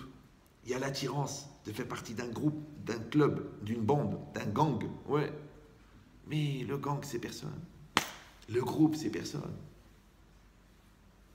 C'est rien du tout. C'est que de l'air. Parce que tous les copains, tous les potes, tous les copines, au moment de la réalité, il n'y a plus personne. Tu sais, si un gars du groupe, il a atteint du cancer, il ne peut pas dire aux copains, allez, on en prend 10% chacun. Ah ben non, chacun il est devant la maladie. S'il y en a un qui se fait attraper par la police, les autres ils ne vont pas dire, allez viens, on partage la peine. Non. Si un il prend un prêt, ils ne vont pas partager la dette. C'est comme ça. C'est qu'en vérité, ne le prenez pas mal, hein. Je sais que vous êtes jeune et que la vie est belle et qu'il fait beau, enfin surtout en ce moment. Chaque fois que je viens, il pleut en ce moment. Je ne sais pas si... Personne ne me dit, ah, t'as amené le soleil. Non, ben non, là, j'amène la tempête. C'est ce qu'ils disent, pour rassurer, ouais. C'est comme les radins, ils disent, c'est l'intention qui compte. Maintenant, c'est quoi l'idée? C'est quoi l'idée? L'idée, c'est que si la personne, elle ne se donne pas les moyens d'être quelqu'un, je vous garantis qu'elle va être personne. Le problème, c'est que quand elle est personne, ça veut dire que l'espace, il est libre. Et on a dit que la loi en physique, c'est que le vide n'existe pas. Alors, de quoi il se remplit un vide de toi? De quoi il se remplit le vide de toi quand toi, tu n'es pas là? Parce qu'on est censé être moi et moi. Moi, qui est potentiel et moi qui est réel. Moi qui est enfant, moi qui est adulte. Moi qui est paresseux, moi qui veux réussir. Mais si je n'ai pas un moi qui va m'aider moi à devenir moi, alors c'est qui ce moi qui parle à la place de moi et qui n'est pas moi? Et la preuve, c'est que je le dis moi-même. Quand je me fais attraper, je dis c'était plus fort que moi. Alors quand il y a un truc en toi qui est plus fort que toi, c'est comme si je te prends la tête et je te la mets dans un pot de caca. Comme ça, trac, tu dis tiens, c'est bon pour le visage. Tu dis mais t'es malade, je vais te déchirer. Ok, mais si tu le fais toi-même, là tu dis que c'est la liberté. Mais si moi je te l'oblige, que tu me dis tu m'écrases, je vais te tuer. C'est bizarre, non? C'est bizarre. C'est que tu fais des choses débiles, tu fais des choses qui te détruisent, tu fais des choses qui te pourrissent, tu fais des choses qui te font rater l'essentiel de ta vie, mais quand ça vient de toi, t'appelles ça la liberté, et quand on te l'impose, t'appelles ça les camps de la mort. Ils sont bizarres les gens. Comme si d'être CON c'était une mitzvah, et d'être voyou c'est chassid. Vous comprenez ou non? Rabotaille, excusez-moi, hein. C'est pas un problème de religion ça, c'est un problème de vie. Est-ce que tu aimes la vie? Est-ce que tu aimes la vie? Est-ce que la vie, elle vaut la peine? Est-ce que toi, tu vaux la peine? C'est ça qui est important. Est-ce que tu as une ambition? Est-ce que tu veux faire quelque chose de tes jours? Ou non? Alors, je sais ce que les gens ils disent. Moi aussi, j'étais jeune. Ils disent, bah, pas maintenant, plus tard, je veux m'amuser, j'ai pas la tête, ça me saoule, j'ai pas les nerfs. Mais je m'excuse, hein, ne le prenez pas mal. Hein. Vous savez ce que c'est ça? Vous la voyez celle-là ou non? Vous pouvez mettre la Inara, ça veut que dalle. Non, j'en ai une belle, je l'ai cachée parce que à chaque fois que je la montrais, après le verre il se pétait. Non, c'est un copain suisse, un gentil, il m'a offert une montre. Après, je ne savais pas, elle coûtait 4 000 €. Moi, je croyais que c'était genre. Après, je l'ai planquée. J'ai dit, celle-là, je la garde pour un mariage. Donc, celle-là, elle est là, vous pouvez la regarder. D'accord. Ça s'appelle Seconda. Ça veut dire c'est toujours celle qui vient en seconde. Parce que la première, tu la planques. Ouais. Ben, ça, c'est une montre. Alors, vous savez à quoi ça sert une montre? Ça sert à te rappeler que le temps passe. Moi, j'étais un malade mental, donc je ne peux pas vous souhaiter ça. Moi, j'étais un vrai malade. Ça veut dire que j'avais la hantise du temps. J'apprenais, je me suis entraîné des heures et des heures à réfléchir à 4 choses à la fois. C'est-à-dire que je parle avec quelqu'un, je réfléchis sur le sujet, en même temps j'ai un sujet philosophique sur lequel je réfléchis, en même temps que je parle avec la personne, en même temps j'imagine le scénario d'un roman que je dois écrire, et en même temps je réfléchis comment ça se fait que la peinture, elle tient mieux sur le bois que sur le métal.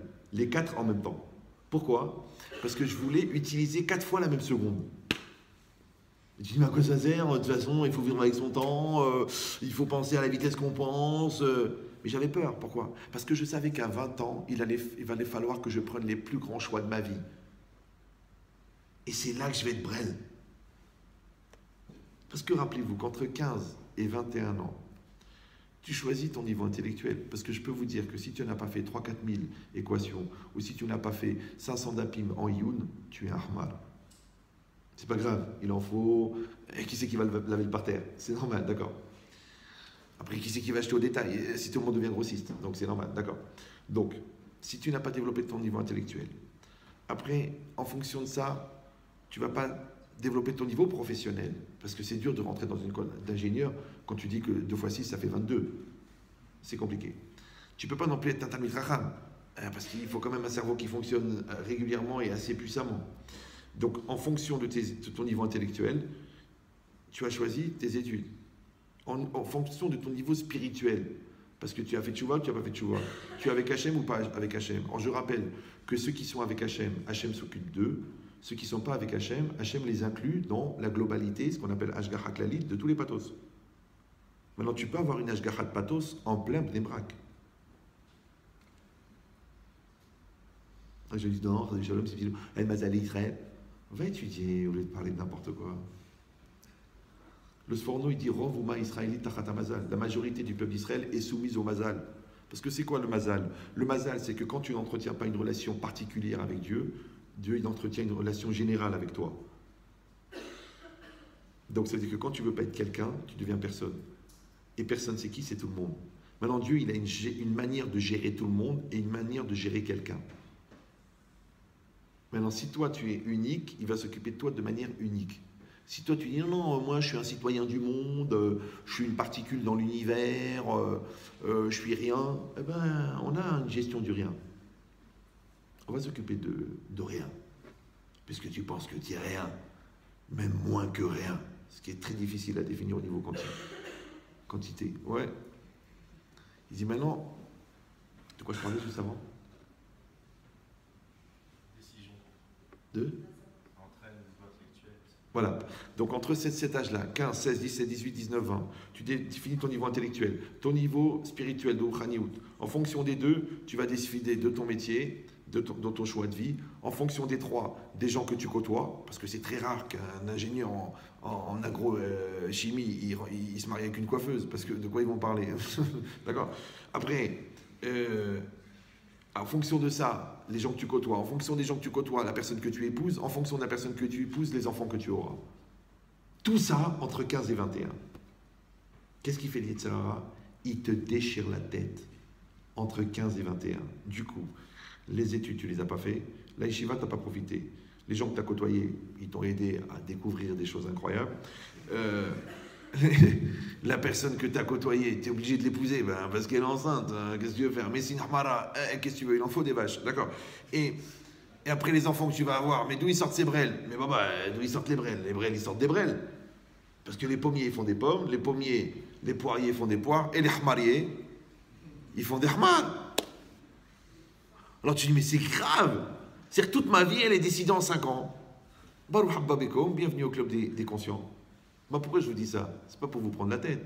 Parce que toute la journée, je reçois des shalom bayit. Quand les gens ils viennent en couple, ils viennent pas pour la dernière semaine. Ils viennent sur les 17 ans de mariage. Mais les 17 ans de mariage, ils ont été précédés de 20 ans de vie. Donc on est obligé de remonter à la naissance pour comprendre comment ils ont pu se rencontrer, et pour comprendre comment chacun existe, et pour comprendre pourquoi ils n'arrivent pas à coexister, et pour comprendre pourquoi ils se prennent la tête les deux. Mais donc bizarrement, je m'excuse, ne le prenez vraiment pas mal, je vous aime tous, mais bizarrement, les schémas, ils reviennent.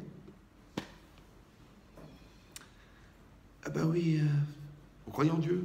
Oui, non, on est entre nous. Oui, c'est marqué avec Jbochou, mais avec Zivukim. Hachem, il crée des couples. Qu'est-ce qu'il dit Rashi? Tzadeket, les tzadiks. Ouais. Et qu'est-ce qu'il dit? Risha, les rachas? Non.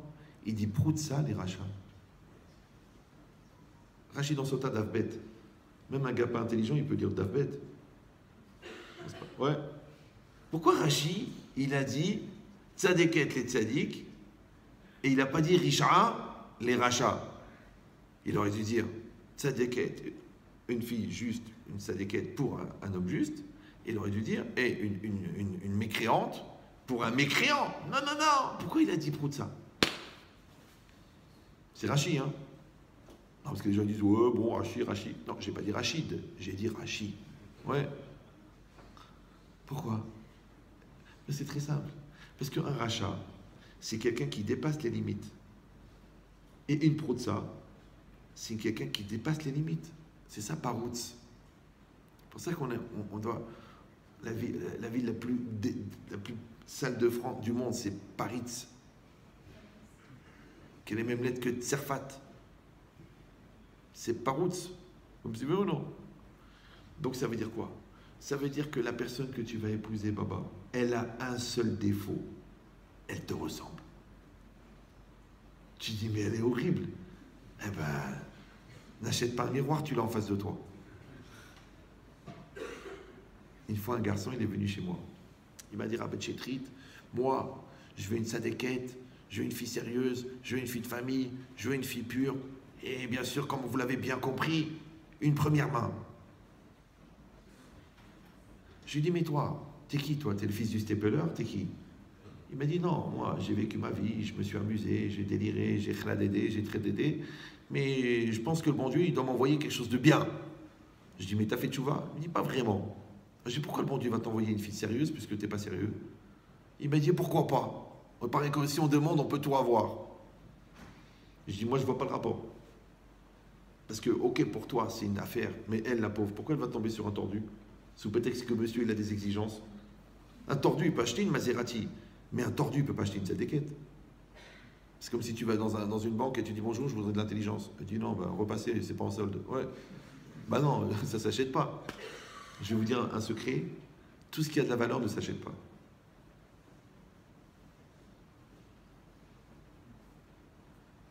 Tu mets les diamants, ça a de la valeur. Quand tu as perdu quelqu'un, achète 3 diamants, ça va te faire du bien. Ben non, ça n'a pas de valeur. Ah pourtant, c'est valorisé. Oui, c'est valorisé chez les gens qui n'ont pas de valeur. Alors il m'a dit, ben moi je vais la trouver la fille, puisque vous pensez que je ne peux pas la trouver. Mais c'est un peu choquant ce que je veux vous dire. Vous êtes bien ou vous êtes... Ça va? Oui? Non? Mais c'est violent. Ça va? Vous m'en voudrez après ou vous allez dire bon? Et au bout d'un an, il vient me voir, il me dit, regarde, avec l'alliance, je l'ai trouvée, la fille sérieuse, la fille de famille, la pureté, la crème du séminaire. Je dis, ah bon, et moi je comprenais pas, je dis, comment le bon Dieu il a gaspillé une fille comme ça pour un mec pareil? Il m'a dit, elle n'a pas touché un garçon. Ah, j'ai dit, ok. Je lui ai dit, t'as vérifié avec les filles? Il est devenu blanc. Je lui dis, est-ce que tu as vérifié si un garçon n'a pas touché?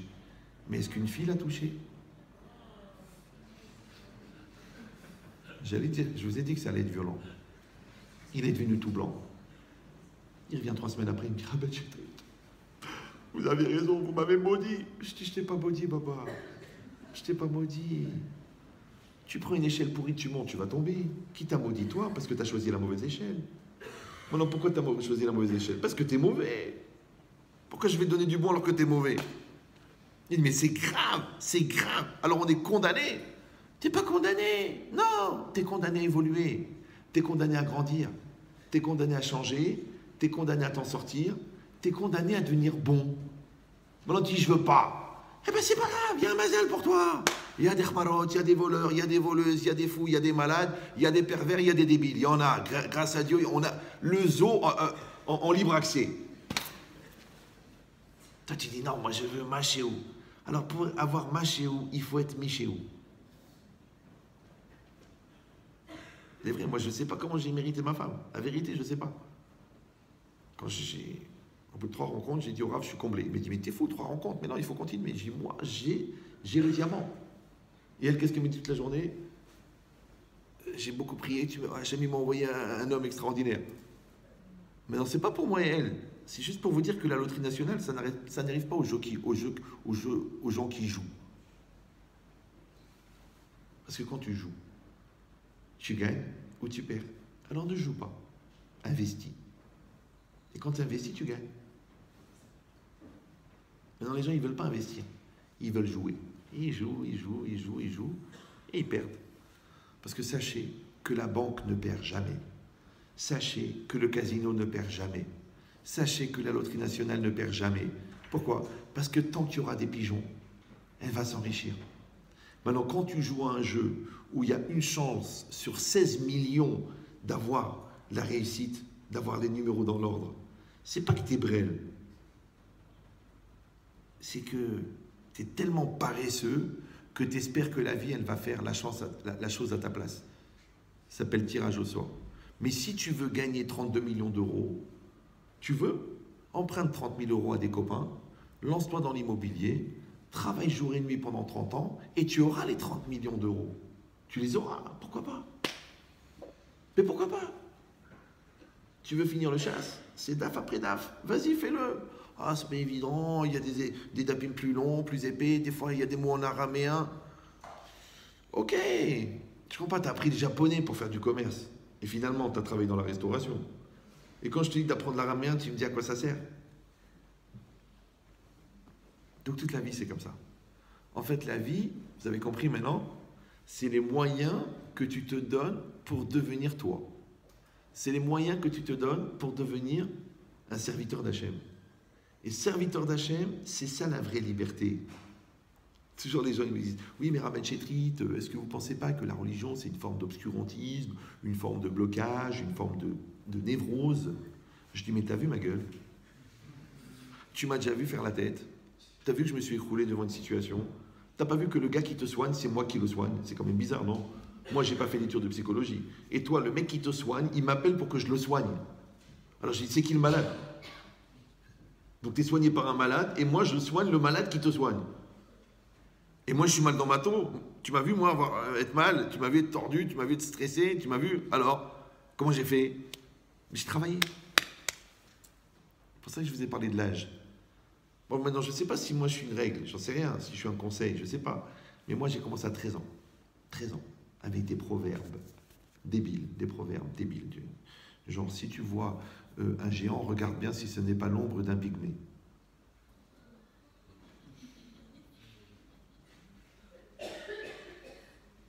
Un autre débile aussi, c'était ne jette pas la pierre à ton voisin quand ta maison est en verre. Parce que quand le caillou il va revenir, ne dis pas il m'a éclaté, mais ta maison elle est en verre. J'ai commencé avec des proverbes à 13 ans. D'accord? À 17 ans, je dictais des dissertations de philosophie à des gars qui étaient en 4e année d'Hippocane, c'est-à-dire que ça faisait 4 ans qu'ils faisaient de la philo de haut niveau après le bac. Alors je ne vous dis pas ça pour vous impressionner, je vous dis seulement quelqu'un qui a un cerveau moyen et qui l'utilise de manière intense, il peut faire quelque chose avec sa tête. Et tout ça pourquoi? Parce que j'aimais la réflexion, parce que j'aimais la philosophie? Non, parce que j'avais peur d'être armal. J'avais peur. J'avais peur que les choix ne m'appartiennent pas. J'avais peur qu'à 20 ans, on me pose des grosses questions et que je ne peux pas répondre parce que je n'ai pas la tête. J'avais peur que sur des questions qui me concernent, je dis je ne sais pas. Et ça me tue. Moi, mes enfants, je les ai traumatisés. Ils savent ça, ils le savent. Depuis qu'ils étaient petits, quand ils avaient une chose qui les touchait, je leur disais, mais c'est quoi? Pourquoi tu as fait ça? Pourquoi tu as réagi comme ça? Ouais. Et qu'est-ce qu'elle disait la personne? Qu'est-ce qu'il me dit l'enfant? Je ne sais pas. Je dis, comment tu ne sais pas? Un truc de ta vie à toi, tu ne sais pas. Pourquoi tu as volé? Pourquoi tu as menti? Je ne sais pas. Pourquoi tu t'es caché? Pourquoi tu as honte de dire ce que tu as fait? Je ne sais pas. Pourquoi tu as choisi ce choix-là? Pourquoi celui-là? Pourquoi tu pleures? Pourquoi tu rigoles? Je ne sais pas. Tu dis je ne sais pas sur un truc qui est ta vie? Mais c'est un vrai problème. Rabotaï, c'est pas grave de ne pas être religieux, mais c'est très grave de ne pas vivre sa vie. Maintenant, le jour où tu vas vivre ta vie, tu vas te rendre compte que d'être religieux, c'est une manière d'optimiser sa vie. Et je vous promets que moi, je ne suis pas dans une logique de baratin. C'est-à-dire, genre, je vous vends de la marchandise qui s'appelle la Torah. Ça ne m'intéresse pas, moi. Qu'il y ait plus de brel dans la Torah, ça ne m'intéresse pas. Je préfère qu'ils restent dehors. Ouais. Parce qu'après, il faut les légitimer, il faut créer des chivotes pour eux, il faut leur faire des shidduchim, il faut gérer leurs enfants débiles. Il vaut mieux qu'ils restent dehors, c'est plus facile.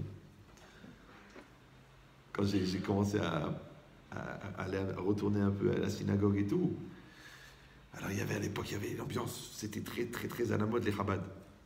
Très à la mode. Bon, vous étiez même pas nés. Ils ont fait Seudat Mashiach. Donc les gars, ils m'ont dit, tiens, tu viens cet après-midi, il y a Seudat Mashiach. Le Seudat Mashiach, c'est un minag. Chez certains chassidim, c'est de reboire les 4 verres de vin et de manger le kazaï de matzah, le dernier jour de Pessah. Bon, et on était là-bas. Moi, j'ai rien contre les Hamas, je les adore, ils font un travail extraordinaire, mais rien que l'événement, comment il est intéressant. Et on était tous là-bas en train de chanter. Et le vin qui coulait à flot, et les trucs, et les matzot, et le vin. Et les gars, ils criaient. Ils disaient, allez, l'année prochaine, tu vas être Rabbin. L'année prochaine, tu vas être Rabbin. L'année prochaine, tu vas être Rabbin. En train de crier comme ça, un stress, un truc incroyable. Et moi, le gars, il était en face de moi en train de me crier dessus. Et puis au bout d'une heure que j'ai eu de la peine, j'ai dit, il va perdre la voix, le pauvre. Je lui ai dit, j'ai bu que du jus de raisin.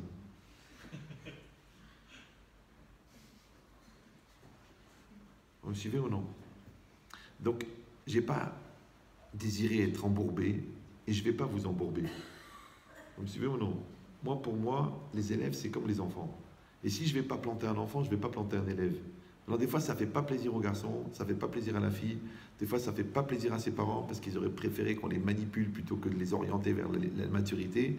Mais moi, j'arrive pas à faire ça, j'arrive pas. Si le jour où je le fais, j'arrête de vivre.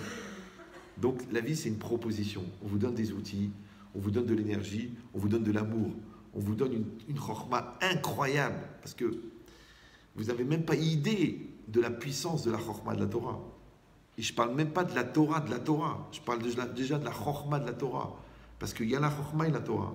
Chorma bagoim ta'amin, ouais, Torah bagoim al ta'amin. La Torah, ce n'est pas de la chorma. La Torah, c'est plus que la chorma. Maintenant, déjà, avec la chorma de la Torah, déjà, tu peux épater les plus grands ingénieurs, les monstres, les cerveaux de malades, et tu leur éclates la tête avec un tosfot dans Hiruvin. Ça, c'est rien que la chorma de la Torah. Alors imagine la Torah de la Torah, qu'est-ce que tu vas faire avec eux? Mais les gens, ils ne savent pas. Alors ils préfèrent regarder des DVD et lire des BD. Alors que tout le monde sait que BD, c'est juste les racheter votes de bande de débiles. Tu dis oui, mais ça fait du bien, ça vide la tête. Mais pour la vider, il faudrait d'abord la remplir. Maintenant que toi, tu as étudié pendant 7 heures et que tu dis je vais prendre 10 minutes ou un quart d'heure ou une heure de détente, Bessimra, c'est bien, comme ça t'évitera une rupture d'anévrisme. Ouais. Mais que tu passes 7 heures à faire des lourdeurs avec 1 minute de réflexion parce que tiens, j'ai écouté 1 minute de Torah sur Facebook, 1 minute de Torah.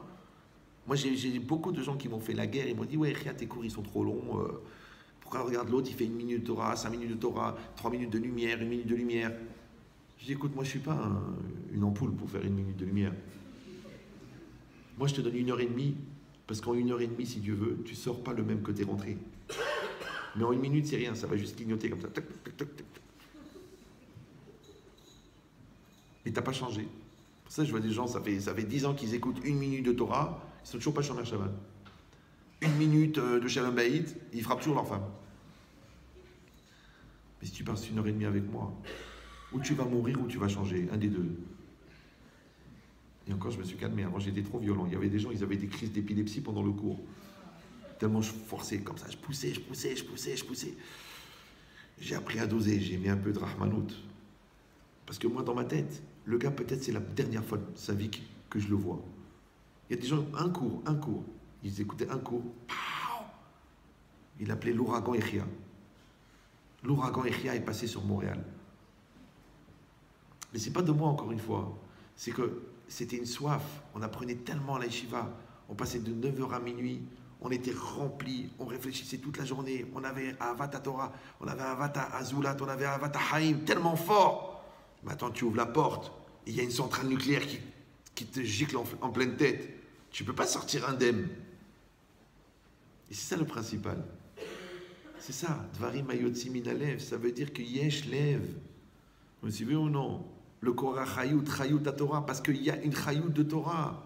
Mais si tu laisses la Torah comme ça, vide, comme sèche comme le papier, ouais, froide, comme le marbre, après tu dis, ça me fait rien, je suis pas sensible, franchement ça me touche pas, celui-là il est plus intéressant, celui-là est moins intéressant. Mais nous, la yeshiva, toutes les semaines on voulait mourir. Toutes les semaines on voulait partir, tellement ils nous tuaient.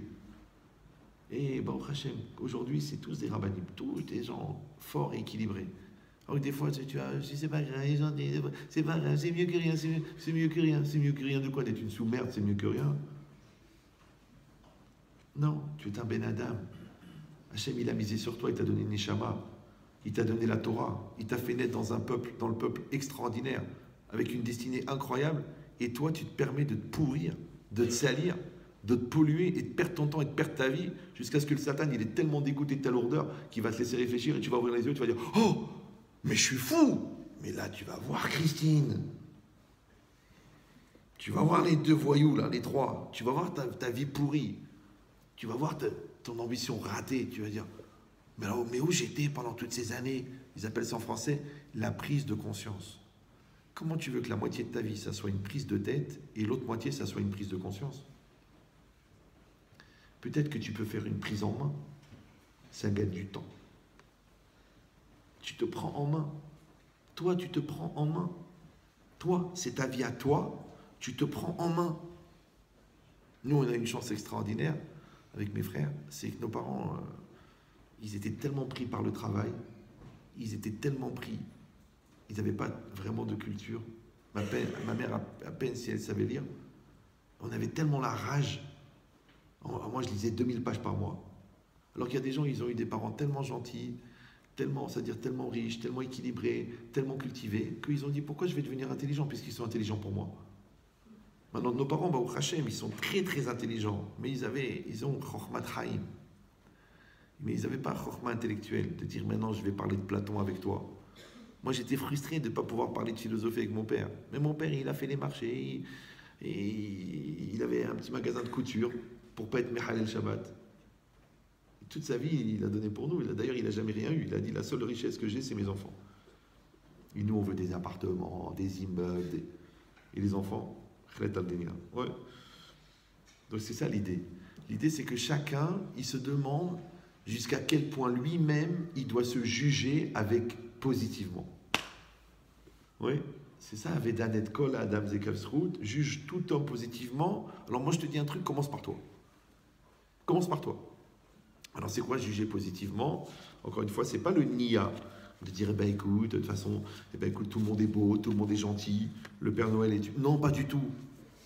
Non, je m'excuse, c'est la période, j'ai pas délocalisé. Mais c'est quoi l'idée? Alors il y a un phénomène bizarre. Il y a une Gemara dans Shabbat, maintenant on n'a plus le temps parce que je me suis trop appesanti sur le début, mais c'est pas grave. Il y a une Gemara dans Shabbat incroyable. D'ailleurs, elle est sur le Lekav Zerhout. Kav Zerhout, elle est Daf Kouf Kav Zain. C'est le coup du Kav Zerhout. D'accord? Et là-bas, la Gemara, elle raconte 3 histoires. Bon, mais je ne vais pas vous raconter les histoires, mais juste là-bas, le Chazal, il dit comme ça, le Mama Chazal, il dit, à chaque fois qu'il y avait une histoire, et quelqu'un qui était éprouvé justement sur le Lekav Zerhout, et qui avait jugé malgré tout du bon côté, alors, la Gemara dit qu'Eshem Shedanta Lekav Zerhout, car HaKadosh Baruch Hu, il donnera les routes. De la manière que toi, tu as jugé du bon côté, Hachem va te juger du bon côté. Et ça, c'est un truc qui est incompréhensible. Pourquoi? Parce que vous savez qu'il y a Dieu et il y a les hommes. Ok. Maintenant, moi, le rapport que j'ai avec l'homme, c'est un rapport, on va dire, de l'Ekav Zerhout. Mais le rapport que j'ai avec Dieu, c'est un rapport, je fais les mitzvot ou je ne fais pas les mitzvot. Maintenant, si je fais des avérotes, comment ça peut être compensé par le fait que je juge l'autre positivement? C'est bizarre. Vous suivez ou non? Moi, j'ai un rapport avec Dieu. Maintenant, je ne mets pas les tefilines, je ne mange pas kasher, je ne fais pas Shabbat. Mais à part ça, je juge tout le temps les gens du bon côté. Alors, le bon Dieu, il me dit, de la même manière que tu as jugé l'autre du bon côté, toi aussi, je vais te juger. Mais dis-moi, ça va me remplacer mon Shabbat? Ça va me remplacer la cache-route? Ça n'a pas de sens. Donc, c'est compliqué. Deuxièmement, c'est marqué que celui qui est Medagdek Beotiot Shel Kriyat Shema, Mafigimlo Esh Shel Geinam. Celui qui fait attention de prononcer chaque lettre dans le Kriyat Shema, parce que la mitzvah c'est de lire chaque lettre, d'accord? Velima de tem otam. Si tu dis Velima de tem otam, ça fait un seul mot, t'as raté, d'accord? Faire chaque Shema Israël. Écoute Israël. Shema Israël. Peut-être Israël. Hashem Elokeinu, Hashem Echad, on verra. Shema. Bari Veshema, Bari Adif. Ouais. Il faut prononcer le Aïn, sinon il devient Aïn Ara. C'est pas grave. Bon, alors maintenant, qu'est-ce que c'est cette idée que celui qui fait attention à chaque lettre du Kriyat Shema, on lui refroidit l'enfer? Mais quel rapport avec l'enfer maintenant? Alors je vous donne l'image. Qu'est-ce que c'est un homme? Quelle est la différence entre un homme et un animal? Un animal, oui, il voit, il est dans le pré, il voit de l'herbe, il broute. C'est ça l'animal. Ouais.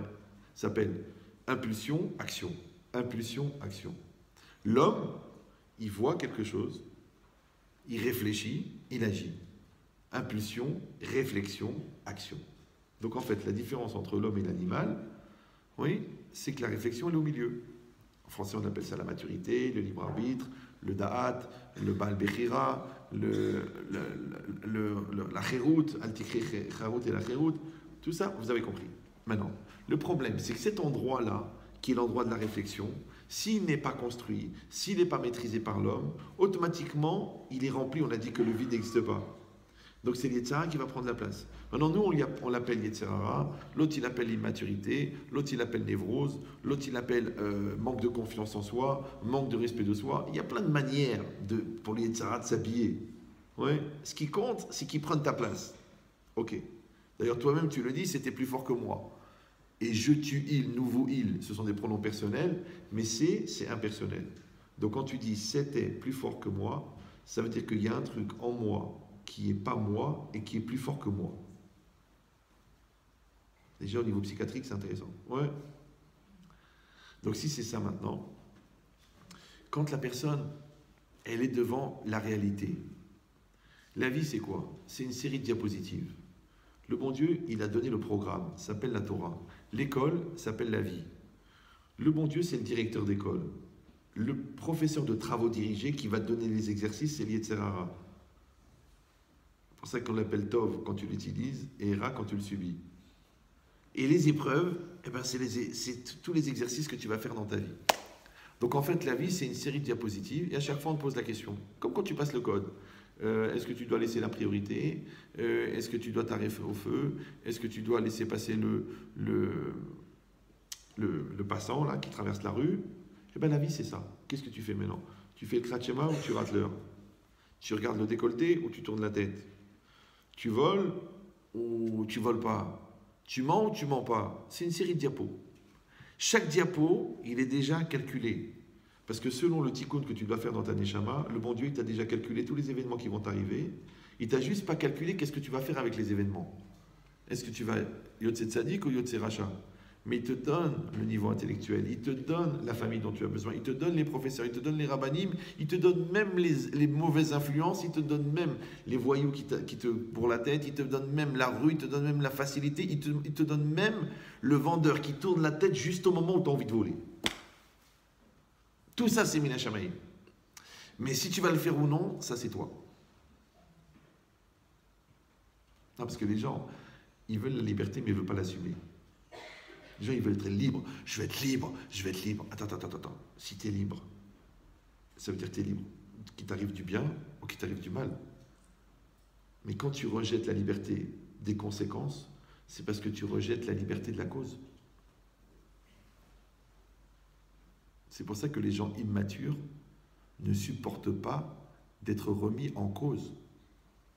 Mais c'est quoi être remis en cause? C'est qu'on te dit que tu es la cause. Tu es mis, on te prend toi et on te met en cause. On te met en cause. La mise en cause. Mais les gens qui ne veulent pas la conséquence, qu'est-ce qu'ils font? D'ailleurs, ils mentent. C'est pas moi, et c'est pas de ma faute, et de toute façon, je m'en fiche, et de toute façon, je m'en tape. Donc, comme ils ne veulent pas la conséquence, ils ne veulent pas la cause.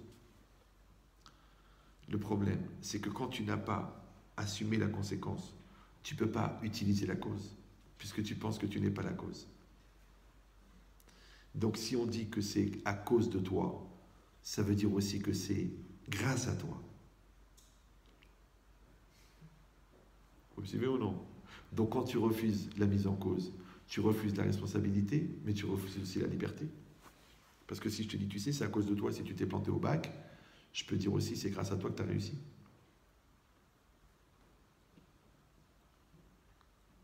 Maintenant, la liberté, c'est d'accepter d'être la cause. Maintenant, comment tu reconnais quelqu'un qui accepte la cause? C'est quelqu'un qui assume la conséquence. Mais si quelqu'un il refuse la cause, il refuse la conséquence, ça veut dire qu'il refuse la cause.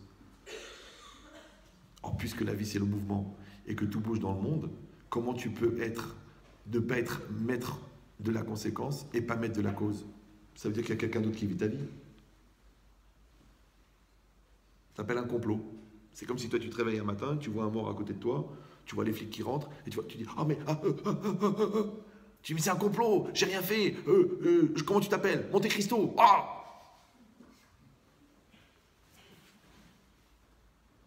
Mais si tu sens que ta vie est un complot, c'est que tu n'as rien fait pour que ça arrive. Donc il faut revendiquer la liberté. Qu'est-ce qui est marqué? Aroskin Batora, Elu En Benechorin. Qui met en quoi il est libre, le gars? Il est devant sa Gemara toute la journée enfermé. Il est libre de quoi? Je te dis pourquoi. La Torah, c'est pas la Torah qui rend libre. Non, c'est toutes les midotes qu'il faut pour avoir droit à la Torah qui t'obligent à être libre. C'est comme un patron. Un patron, il est mature. Pourquoi? Parce qu'il est patron. Mais non, tu prends un Bren, tu le nommes patron, il est mature. Non. Mais le mec, tout ce qu'il a fait pour devenir patron, ça a fait qu'il est devenu mature. Ça s'appelle le secret de Schwarzenegger. Vous connaissez celui-là, non? Vous avez entendu parler de Schwarzenegger? Schwarzenegger. Les jeunes, vous connaissez Schwarzenegger? Oui, non? C'est pas vraiment de votre âge. Vous connaissez ou non?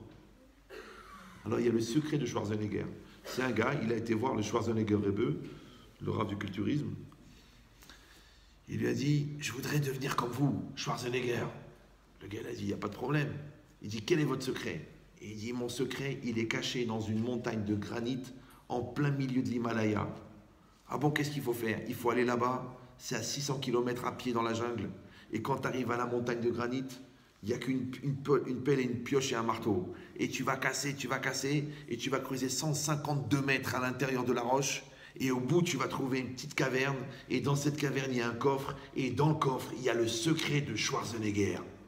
Waouh! Le gars, il dit, ok, il y va. il est comme ça, maigrichon, 42 kilos. Son short, il pèse plus lourd que lui. Il va en Amazonie, il traverse les 600 kilomètres. Il arrive là-bas avec les araignées, les chevaux, les chiens, les mangues. Il voit la montagne en granit et il y va. Ça lui prend 6 mois. Il casse. Il creuse les 153 mètres. Il arrive, il trouve le coffret. Waouh! Il va faire honte à Indiana. D'accord? Et là, il ouvre le coffret. Et là, il y a le papier, il y a le secret. Il y a marqué: imbécile, regarde tes bras. Il est devenu Schwarzenegger. Ça veut dire que le secret, c'est pas ce qu'il a trouvé à la fin. Le secret, c'est la démarche qu'il a fait pour y arriver. Et je vais vous dire pourquoi. Dans la religion, c'est pareil. Le secret, c'est pas ce que tu es devenu. Le secret, c'est les efforts que tu as fait pour y arriver. Tu veux la preuve?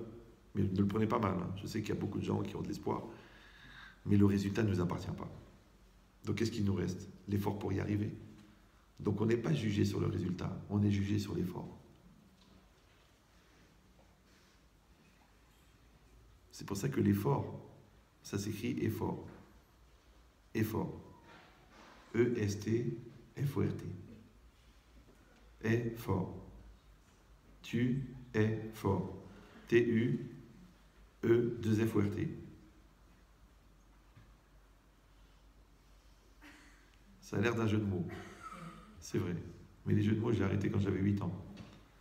Non, même quand je dis un jeu de mots dans un cours, il y a un chidouche dans le jeu de mots. Mais les gens, ils ne prennent pas le temps parce que ça va trop vite. Alors, je vous donne une idée. C'est marqué Ezeu Gibor, Akovesh et Titzro. Qui est l'homme fort? Celui qui maîtrise son Yetzerara. Pourquoi les Chachamim, ils ont choisi le mot Gibor? Ils auraient dû dire Mi a Ben Adam, Mi a Ish, Mi a Chashuv. Pourquoi ils ont dit Mi a Gibor? Ezeu Gibor. C'est intéressant, c'est très intéressant. Parce que le mot Gibor, ça veut dire fort. Mais le mot Gibor, il vient de Gever. Gever, c'est quoi? Un homme. C'est quoi le contraire de Gever? Yeled. Imata Gever, Ayetzerara ou Yeled. Imata Yeled, Ayetzerara ou Gever. Si toi t'es fort, la vie elle est faible. Si toi t'es faible, la vie elle est forte. Si toi t'es nul, la vie elle est compliquée. Si toi t'es bon, la vie elle est simple. Vous me suivez ou non? Si toi t'es fort, le gars il peut pas te marcher sur la tête. Si toi t'es nul, le gars il va te bouffer la tête. Tu me dis pourquoi? Bah défends-toi. Ah mais j'ai honte, ça se fait pas, c'est honteux. Mais encore quoi? T'as pas de dignité, t'as rien, t'as pas de valeur, t'as pas d'intelligence. Non, tu te prends en main, tu te bats, c'est normal. Et cette logique c'est quoi? C'est Gibor. Ok. Maintenant c'est facile, Gibor c'est fort. Donc comment on traduit? On dit tu es fort, tu, T-U, E-E-S, fort, F-O-R-T. Ça va jusque-là ou ça va trop vite? Tu es fort. Maintenant moi je te donne un conseil. Tu vas gagner à peu près 6 ans d'Yeshiva et 21 ans de thérapie. Au lieu d'écrire tu es fort, T-U-E-S-F-O-R-T, tu écris tu, T-U-E-2-F-O-R-T. Tu es fort. Toi es fort. Ouais, comme toi, Jane, moi, Tarzan. Ouais. Pourquoi? Parce que quand tu dis moi et effort, quand tu dis toi et effort, tu fais la séparation. Tu fais plus de séparation, au contraire, entre toi et l'effort.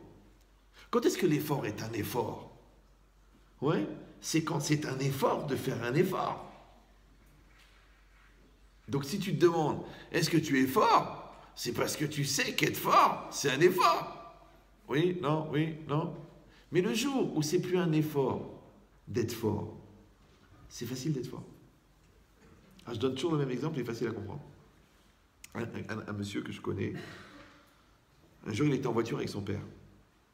Et la voiture, elle a fait un accident. Elle s'est retournée, elle a fait des tonneaux, et elle est tombée sur le toit. Et le père, il est tombé avec la tête ouverte sur le volant, et le fils, 14 ans, il a été projeté en dehors de la voiture. Et la voiture, elle a commencé à prendre feu. Et lui, il veut sauver son père. Alors, il a commencé à tirer la portière, ça ne marchait pas. Parce qu'elle était bloquée, parce que le toit, il écrasait l'ouverture de la portière. Il a vu que c'était impossible. Alors, qu'est-ce qu'il a fait? La voiture, elle commence à prendre feu, il y a son père dedans. Qu'est-ce qu'il va faire? Il appelle le pompier. Le temps qu'ils arrivent, c'est fini. Ça prend 5 minutes, ça atteint le réservoir, ça explose, c'est fini. Qu'est-ce qu'il a fait? Vous savez ce qu'il a fait? Il a retourné la voiture. Il a retourné la voiture. Il a débloqué la porte, il a sorti son père dans le coma, il l'a sorti. Les pompiers sont arrivés, c'est une histoire vraie, hein, je mens rarement en cours. Et Les pompiers ils sont venus, ils ont dit mais qu'est-ce qui s'est passé? Qu'est-ce que t'as fait? Il était comme ça. Il dit mais j'ai sorti mon père de la voiture. Alors il y a un gars qui est venu, un voisin, il a dit écoutez, je l'ai vu, il a retourné la voiture. Alors il dit mais comment t'as retourné la voiture? Il a dit mais j'allais pas regarder mon père brûler. Je sais pas si vous. Tu dis oui, mais enfin, je veux dire, objectivement, intellectuellement, pratiquement, c'est pas possible. Elle pèse 1,5 tonne, tu pèses 62 kilos. Comment t'as retourné la voiture? Le mec, il a dit, mais j'allais pas laisser mon père brûler dans la voiture. Ah, tu dis, mais ça t'a coûté un effort. Quel effort? C'est mon père. Qu'est-ce qu'il a fait? Il a enlevé le ES. Oui, il a dit, moi, effort. Un jour, tu vas dire moi et le chasse. Il n'y a plus d'effort. Tu vas dire moi et ma femme. Il n'y a plus d'effort. Tu vas dire moi et Dieu. Il n'y a plus d'effort. Tu sais pourquoi il y a un effort? Parce que tu mets le S au milieu. Est-ce que je suis capable? Est-ce que c'est nécessaire? Est-ce que c'est important? Est-ce que c'est écrit quelque part? Est-ce que ça vaut la peine? Est-ce que c'est intéressant? Mais enlève les S. Tu sais comment ça s'appelle enlever le S? Parce que le ES, c'est le E. Le E, c'est quoi? C'est le nefesh. Tu enlèves le nefesh. Comment on appelle ça? Messirut nefesh. Vous suivez ou non? Enlève le nefesh. Tu vois, ta femme, elle est fatiguée. Lève-toi et aide-la. Ah non, c'est pas mon rôle, chacun son truc. Moi, j'étais au collège toute la journée. Alors meurs.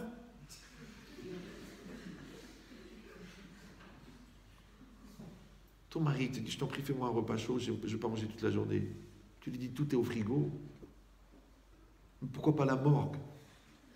Fais-lui un petit repas, ça prend 5 minutes. Tac, tu coupes 3 tomates, tu sors les œufs, tu fais une petite omelette, tu mets les oignons. En 4 minutes, le mec il arrive. Waouh, super. Qu'est-ce que tu dis, toi? Tout est au frigo. Oh là là, tu sais, le frigo, la morgue, là, tu tires, le mec. Vous reconnaissez cette personne? Oui, c'est bien mon amour qui est en train de mourir. Oui, il est déjà très froid. Alors, vous avez compris le secret. Le secret, c'est tu es fort. Maintenant, quand toi et l'effort, vous êtes un, comme va Anit et Filati, toi et ta prière, vous êtes un. Ouais. Quand toi et ta femme, vous êtes un. Ishtok et Goufo, un. D'accord? Donc, il n'y a plus de problème. Il n'y a plus d'effort. C'est rien que nous, la distance qu'on prend. Ah, c'est fatigant, j'ai pas le réchec, la yeshiva c'est difficile, le boulot c'est truqué, le patron il est stressant, les caisses elles sont lourdes, les clients ils sont durs. C'est toi qui crée ça. Ça s'appelle Choli à Nefesh. Pour éviter le Choli à Nefesh, t'as qu'à faire Messirut Nefesh. Maintenant les gens ils croient, Messirut Nefesh, ah bah c'est... Non, on est né au Maroc, c'est pas la peine d'aller là-bas, ouais.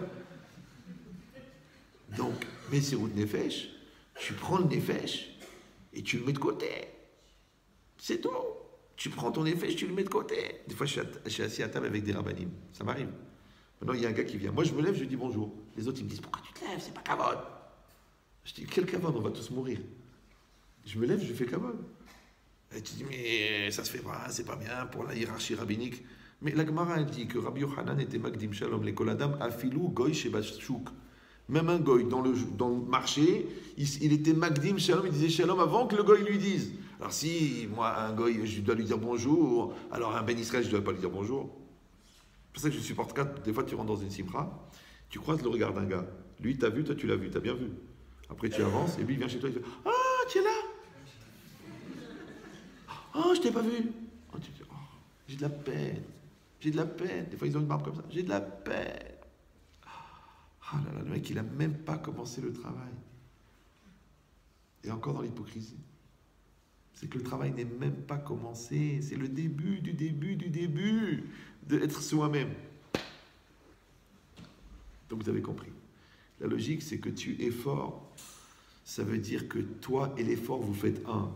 Et si malgré tout ce que je t'ai dit pendant 1h30, tu dis que c'est pas évident, alors je te dis attention, si tu n'arrives pas à appliquer tu effort, il ressort l'effort tue. Tu effort, effort tue. C'est-à-dire que si l'effort te tue, ouais, si tu trouves que les escaliers sont trop hauts, si tu trouves que la maison elle est trop chère, si tu trouves que ta femme elle n'est pas assez patiente, si tu trouves que ses parents ils sont trop durs, c'est toi qui as créé cette dureté. C'est toi, tout seul. L'effort tue. Si l'effort te tue, c'est que tu es mort. L'effort ne tue pas. Moi, je te raconte toujours ça parce que c'est facile à comprendre. Les gens me disent, mais Rabbi Chetrit, vous êtes lundi à Milan, mardi à Monaco, mercredi à Nice, jeudi à Lyon, vendredi à Londres. Mais comment vous faites? C'est fatigant, les décalages horaires. Là, j'ai fait 15 conférences en 12 jours, dont 14 improvisées. C'est-à-dire que je devrais avoir mal à la tête. Ben, je ne suis pas fatigué. Pourquoi? Parce que je donne toujours cette réponse, elle est facile à comprendre. Je dis, quand tu as vu ton père 11 heures par jour sur une machine à coudre, c'est un kiff de prendre l'avion. Tu dis, oui, mais 12 heures de vol. Mais lui, il était 12 heures sur une machine à coudre. Avec la vibration, avec le bruit, avec le truc, avec le stress du loyer. 8 heures, 12 heures, avec les épaules écrasées, avec le dos rond, avec les yeux fatigués. Alors nous, on est des bienheureux, nous. On prend l'avion, on est accueillis, le kavod, le restaurant, la petite maisonnée pour dormir, avec le kavod, le rave, le micro, le salaire. Bon, on est des milliardaires. On est des milliardaires. On est des coqs en pâte. Alors comment on va faire pour se plaindre? Je sais ce que vous allez dire. Ok, les voyages, ok, les avantages, ok, le kavod, mais quand même, c'est pas évident. Alors je vous dis cette phrase, après je vous laisse tranquille. Dans la vie, retenez ça de Ben Chetrit, tant qu'il est là, profitez. Dans la vie, ce qui est évident, c'est ce qui est évident.